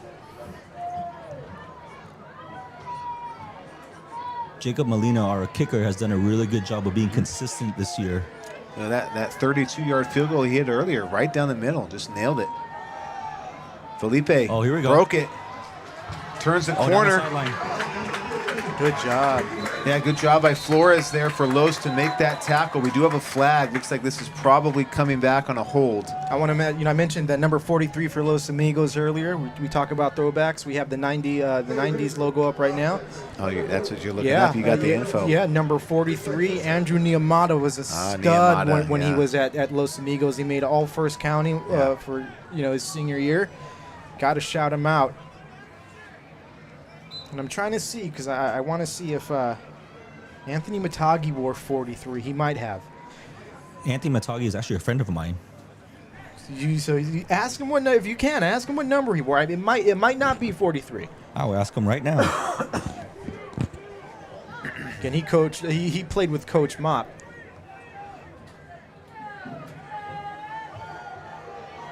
Felipe again.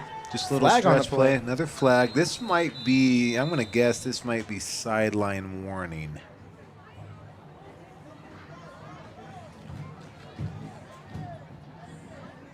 Good guess.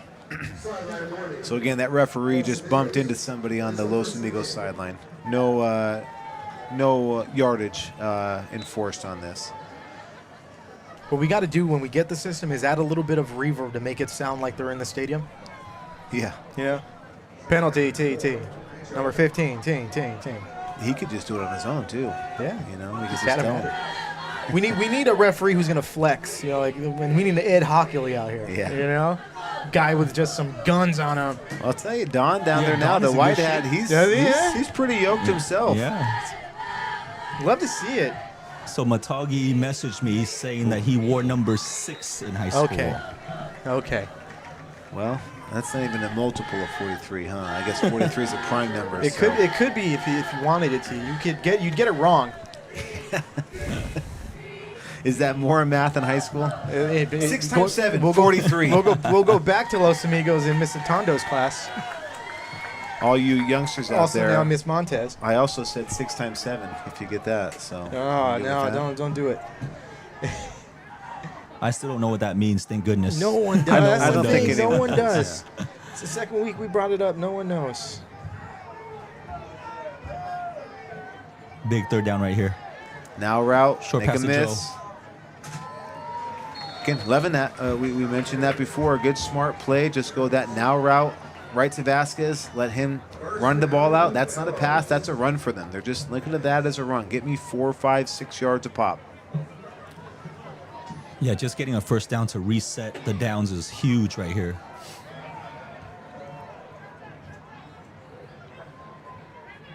Jacob Vasquez back in for the Vaqueros. See Ozzy Ramos down here, boundary side, near the camera. This might be a play action to Ozzy. That's going to be my guess. Nope. It's Ramos on a little stretch power.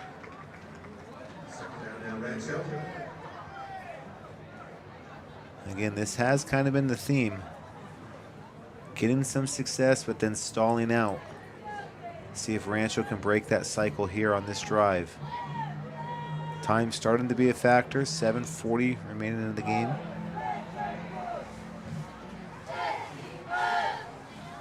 Yeah, you have to think if Rancho could get some points here, especially a touchdown, that lead might be insurmountable. A touchdown, I think that would be tough for Los. Yeah. That being said, you hold him to a field goal, you're in good Here's a pass position. to There we Ozzy. go. They're going for it. He's got him. Oh, just a step too slow. Threw it too far inside. Now, I don't know. I like the play call. We don't know how close that was, obviously, with our perspective up here. But that's one I think of this type of game. If I'm down there, coach, and I'm telling Oz that you got to lay out. Even if you got no chance for it, you got to lay out. Give yourself any chance you can to get your hands on that ball. Got a injured or a player down. Yeah, Ozzy told me today that his contacts are blurry. It's the last day of his month-long contacts. Oh, man, that's So tough. He gets new ones tomorrow, and today he cannot see out of his right eye. It's not a good day. Well, Hey, he could be playing baseball. It could be worse. We have referenced Little Giants multiple times this year. Just picture a... Get the goggles, dude. No, I was going to say he's just going to picture, instead of a football, just picture Toilet the paper, toilet paper. yeah. Yeah, the toilet paper roll. I'm thinking the goggles, you know? Yeah. Just get the Dickerson goggles. Little Giants was a great movie, by the way. If no one's seen it, watch it this weekend. You know what? It's tough. And again, you can always rent it, I guess. But I've been telling my kids about it, and it's not streaming anywhere in our services. And so Yeah, we they took haven't it down, watched yeah. it. But I keep saying, when it comes back, we'll watch it. But I might have to bite the bullet and spend the $3.99 and just rent it from I don't someplace. recommend doing anything illegal. I'll just say that. You could rent stuff on Amazon. No, I know you can do that, but Yeah. what if people don't want to rent it? Oh. I don't recommend them doing anything illegal. You're not recommending to me. You're recommending to those that would say, no, we're not paying. Yeah. Well, we are giving free Cal Preps ratings here in the chat, so we are contributing a little bit there, right? It's always a hard yeah, decision. it's on YouTube, by the way, Ooh. and it's free on YouTube. Oh, it's free on Well, I YouTube? think the with whole ads. movie on there? Yeah. That's where I've watched. I've watched it so many times. An hour and 48 minutes long. All right, we're watching it then. We're going to watch the Icebox. And this is not a good sign. Oh, Gentili, yeah. That's, yep. And that's his arm. But they've got a backup They got a quarterback, kicker, yeah. Mason. Hernandez, who came in against Garden Grove and Well, did that's pretty well. And that's what's been so good about Rancho and Coach Enright and his staff over the years, too, is they really do have plug and play where they can, even a weakness. They can kind of hide with formations and get the matchups they want even still. Enright has been a genius at that over the years. But like you said, we saw Hernandez do a great job earlier this season as well. In fact, we thought he was Gentili for a lot of that game. for like a good 3 drives. I told him before the game, too. We got Ozzy with the win. Ozzy's back here now, though. We'll give a shout-out to Jasmine, who graduated from Los Amigos in 2015. We did see that, though. Again, I like having Ozzy back there as well. You know, that was the difference in Santiago's game last night is, again, they just put Mikey Hong back there at quarterback and just said, And "You're we gonna have the a ball every Lobo. time." And this is what happened last week. Now we have a Lobo down. Yeah, sometimes you just got to put the ball in your best athlete's hands and get out of the way a little bit. Well, again, as a basketball coach, you know, that's kind of the analogy I always say is, you know, when you have your best player in basketball, what position do you play him, man? It doesn't matter how tall they are or short. You put them at point guard because you want them to have the ball in their hand every single possession no matter what. Hernandez is warming up on the sideline, by the way, down here at the bottom left of your screen. Yeah, we got a 4th down here. This will be interesting. Again, conventional wisdom at this point, you're up 4 points. I think I kick it here.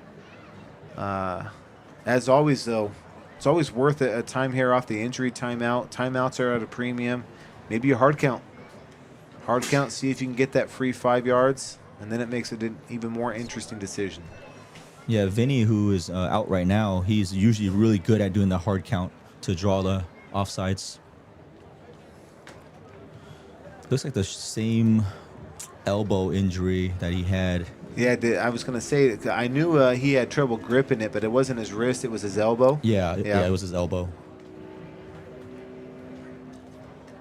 It makes like his some parts of his fingers go numb and he can't grip the football. Kind of important for a QB. Very important, especially the right hand for him. Looks like they're working a little on the shoulder Yeah, there. it looks like they're holding it up. Maybe some kind of sling, I guess. They're bringing out the kicker, number 12. Yeah, I think that's the smart play here. Again, keep working that field position battle. Like you said, you flip it here. They have, yep. And Rancho has been gaining yards slowly but surely. That's all you want in a game like this. Trust your defense to hold. And each successive drive, you're just incrementally moving up the field. Okay, Molina here on the punt. Oh, good catch. Good catch. Pretty good punt, too, actually.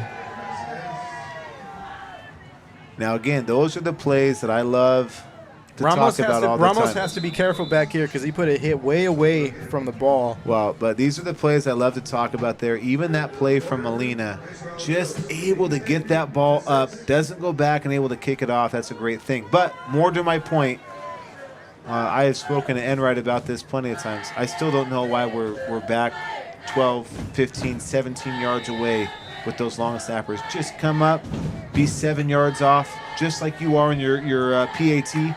Just go there, quick little run out, and rugby style kick it with your quarterback. You're getting the same thing. That way your center has the same 7 yards all the time with their PAT, their field goal, and their punt. Shout out to Raul and Saul. Okay, Los Amigos class here. Most important drive here for the Lobos. Let's see what they can do. 6 minutes and 37 seconds left to go here in the game. Is that Centeno back? That's It is. Centeno back. Big game for the Lobos here. This is what they needed. What's going to be the tempo? More injuries, my goodness. 2 down for Rancho. Yeah, our line is getting decimated. This is Dave. This is exactly what happened last week. It was like at the end of the game, the last play. You know, the last play we had a player down. There was a little delay there. We didn't even see it happen. That was Nate, right? Nate, yeah. Yeah. You know, thankfully Nate was walking around after. But again, yeah, it's just been that kind of year. It's been a very different year of football. Here Looks in year like it was 4 a of hold on streaming. Los Amigos, too. They Ooh, went that's backwards. tough. That's a big one. That's hard. Yeah. Again, just cannot get out of their own way. That's a 21-yard Yeah. or so flip. Yeah. That is insane.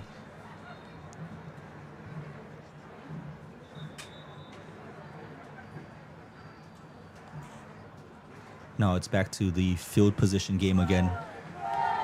Well, at this point, too, like, you got to be careful down here. even passing.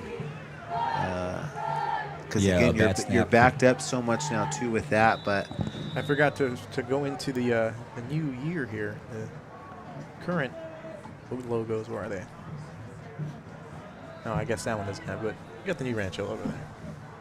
I like that Los Amigos logo anyway. Nothing there for Yeah. Morgan. Again, Lobos had some good momentum on that play. Big 11-yard gain. can't remember Los's 2 timeouts. We're tracking that. Time is going to be a big factor here. This doesn't have to be their last drive, but they're going to be up against the time wall on their next drive. So Because they'll probably have to burn some timeouts. And then with Vinny out, Rancho's probably going to run the ball more as well if they get Yeah. the ball back. Again, the key here for Smith is just take care of the football. Don't rush anything. Be smart here. run it. Oh, he's going to let that Yes, go. Ooh, again, I just mentioned it. Now again, It's right there. we'll run a replay here and kind of take a look at this. But I think at that point, Smith, you gotta see what's in front of you and run the ball here. Again, as we see, this might take a while here, but yeah, able to roll out, and you don't have to get it all back right away on that second down. You know, you can see everything's cleared out here. He had at least 10 yards. He's got a Yeah. good 10, 15 yards there that he's going to run. And again, with him being such a good athlete, if he makes somebody miss there, He getting that's a got lot the longer potential to game. be Yeah. a very big gain. Yeah, But he's again- a very good athlete. Those are the things that you work through. Again, Smith, only a sophomore quarterback. He is learning each and every game going forward. But, yeah, I would have loved to see him run there. Now on almost impossible, 3rd and 20. Looks like Rancho's playing a slight prevent defense here. Never a good sign, right? Prevent yourself from There you winning, go. right? Brought some Good pressure, pressure. though. Yeah. Good pressure. Oh, he's going to get taken down. It might be Fumble. Fumble. Fumble on the ground. Los Amigos got it. Amigos, yeah. Flag on the play. Oh. Flag on the play. I don't like that call. I don't like that call. And we've got another Lobos. That ball's, Filling a little that bit. ball's loose, I think. Oh, sideline warning. Okay. I like that call. Oh, sideline warning. So, again, that just means a referee ran into Okay. something. I thought they were Okay. going to get a late hit on that. It did, yeah, I thought so too. This is the timing. Again, credit to this officiating crew. They did a good job Yes. proving us wrong. But, yeah, huge play there. You talked about the prevent. A lot of times you leave that opening there, but if you can have good pass rushers, that's what you want. Get a Yeah. good pass rush going in there. Doesn't matter what you have running behind it. And this is big too because the Yeah. last snap. Yep, perilous for Los Amigos here. Yeah. Again, if I'm Rancho, I'm bringing pressure even here. Yeah, the kicker's near the end of that baseline right there of the field. If you're gonna do anything, take a safety. If you can't get this thing off. Again, clock is still running here too. Yeah, with This that fumble, is- the clock runs. Rancho clearly in control at this point. Joe and McCool are both back. It's a good snap. Got rid of it. He's gonna get this ball in good field position. Now again, I wouldn't have even fair caught that. You could have No, got a few and- yards. and I do like that. That's probably something I'm going to guess here that the coaching staff probably said, hey, Yeah. just fair catch it and go. I think if the coaching staff has to do it over again and they go, except if you have 20 yards of Yes, cushion. If you have except, 20 yes. yards Yeah. of cushion, don't fair catch it. But again, playing it safe at that point, momentum clearly with Rancho. Again, even their field position-wise, they have been moving up incrementally. We've been talking about that the last couple drives. Their starting position now is on the 40-yard line with 4:20 left to go. There we go. Okay, and again, Rancho clearly in possession here. Los has to play the clock game now. They do have to start taking some timeouts. Ramos in Ozzy at with quarterback the ball. still, yeah. Yep, and that's not going to work if you're Los Amigos. No, can't You- give them 7 yards here. Nope, just like On talked about, Ozzy's going to run the ball every single time. They're going to put the ball in their best player's hands, and he's going to run the ball. And Los should know that as well too. You can't give up 7 yards at that point, and now the clock is still running. Yeah, time is on Rancho's side right here.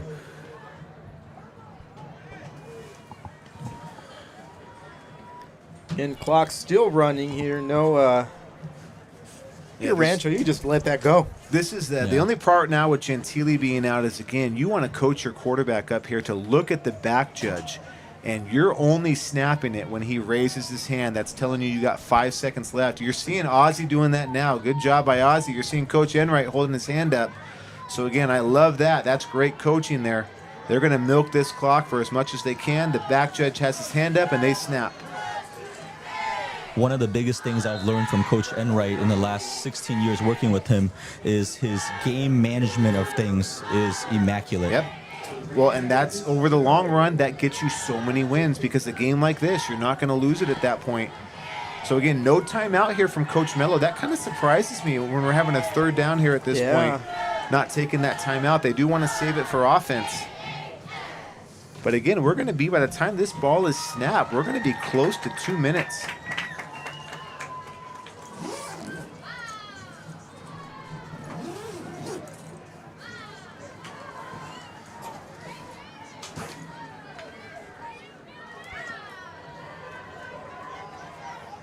Again, Kalen's got the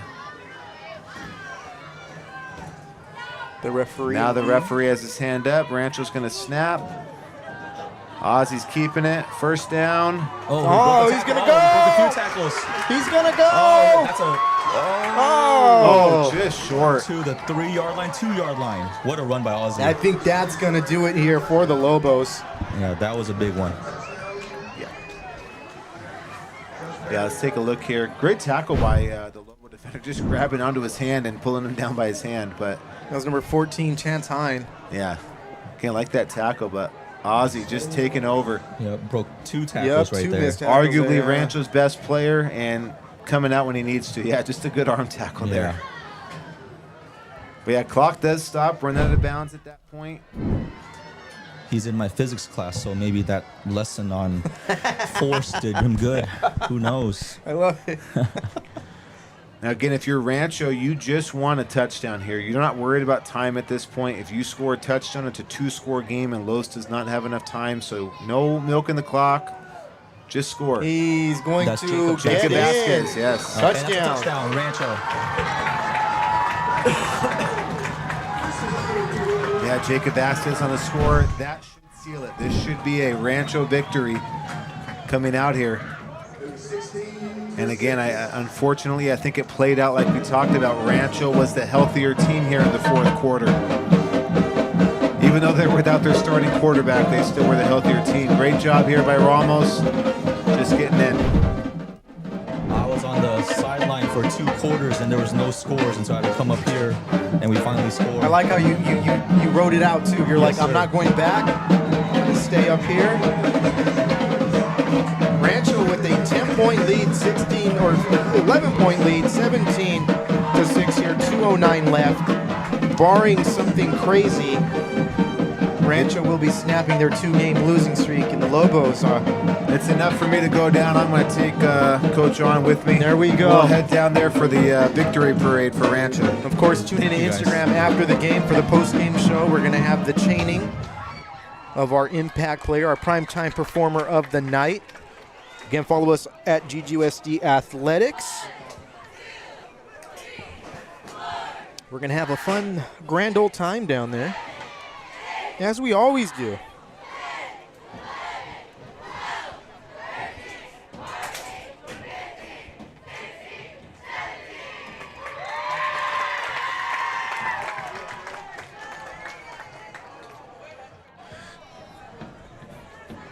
Two minutes and 9 seconds left to go here in the fourth quarter. David Mora here, GGUSD Athletics High School Football. This game was kind of everything we expected. We expected it to be close. Not as close as probably we initially expected.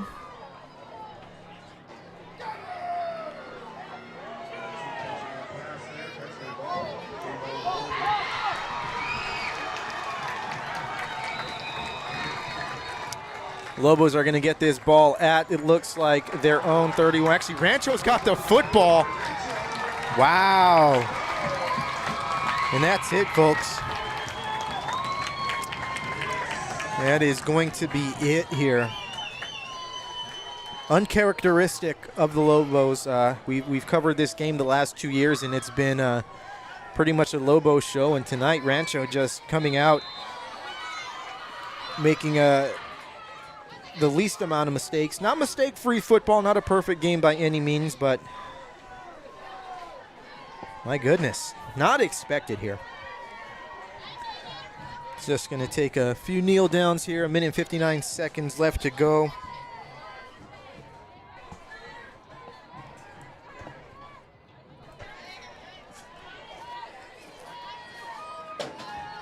It's going to be interesting to see who we do get for the primetime performer of the game. Usually we can spot it out today. There's been a few guys who could truly lay claim to the honor.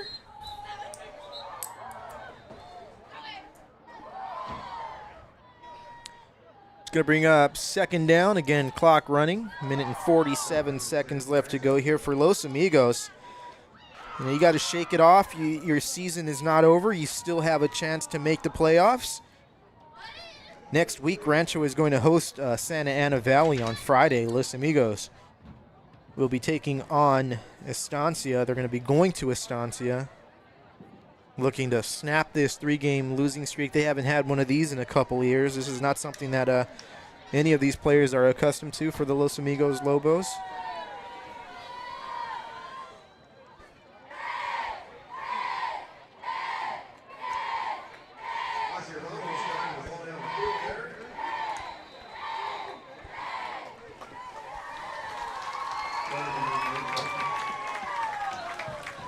Again, we thank you all for tuning in. We appreciate every single person who takes time out of their night to spend it here with us.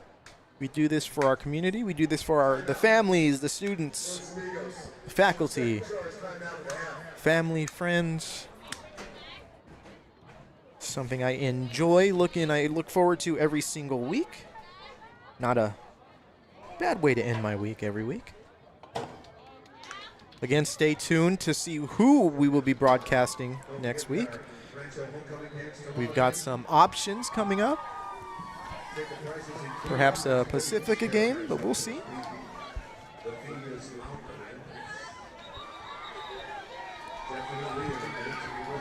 Under a minute left to go here in the game now.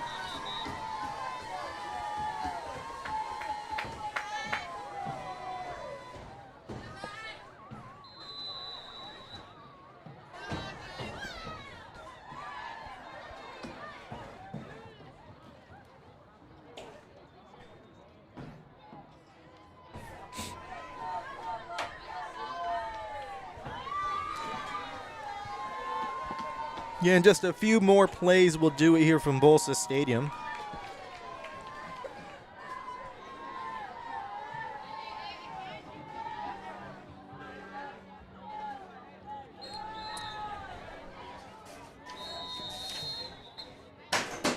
Jacob Vasquez getting a few carries here.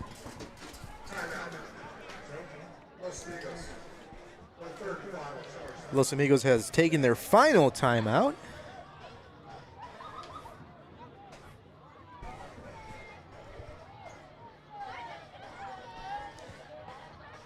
Now 4th down for the Vaqueros.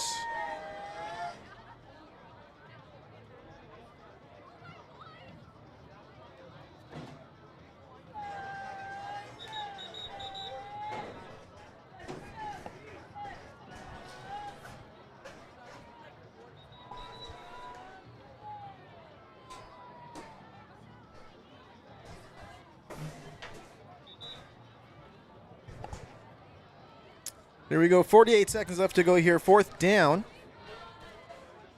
for the Vaqueros.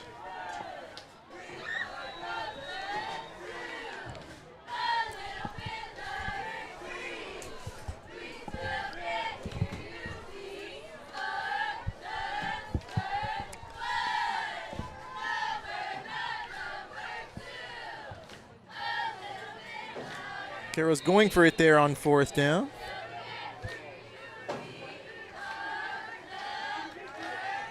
Clock stops on change of possession, so Lobos will get the ball one more time here.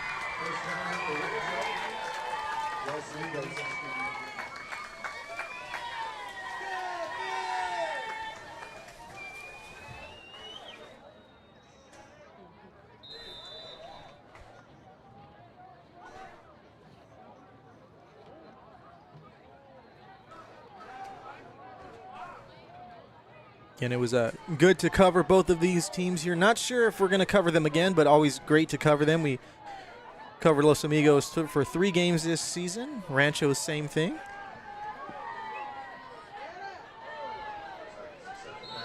This is actually going to be Los Amigos' first loss on a stream here against Rancho. They were 2-0 prior to this.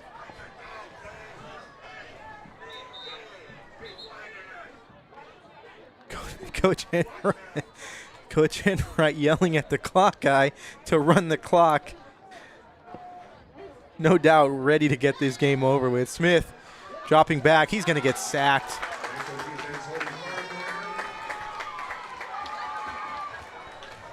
And that was number 9. Ethan Reyes with a big sack there. And that's going to take us here to the end of the game. Again, Rancho victorious 17-6 over Los Amigos. Rancho improves to 4-3. Los Amigos drops to 3-4. Follow us at GGUSD Athletics to find out who we cover next. Again, for Dave Mamali, for Vincent, for Kalen, for Kalen's dad, we thank you for tuning in. Until next time.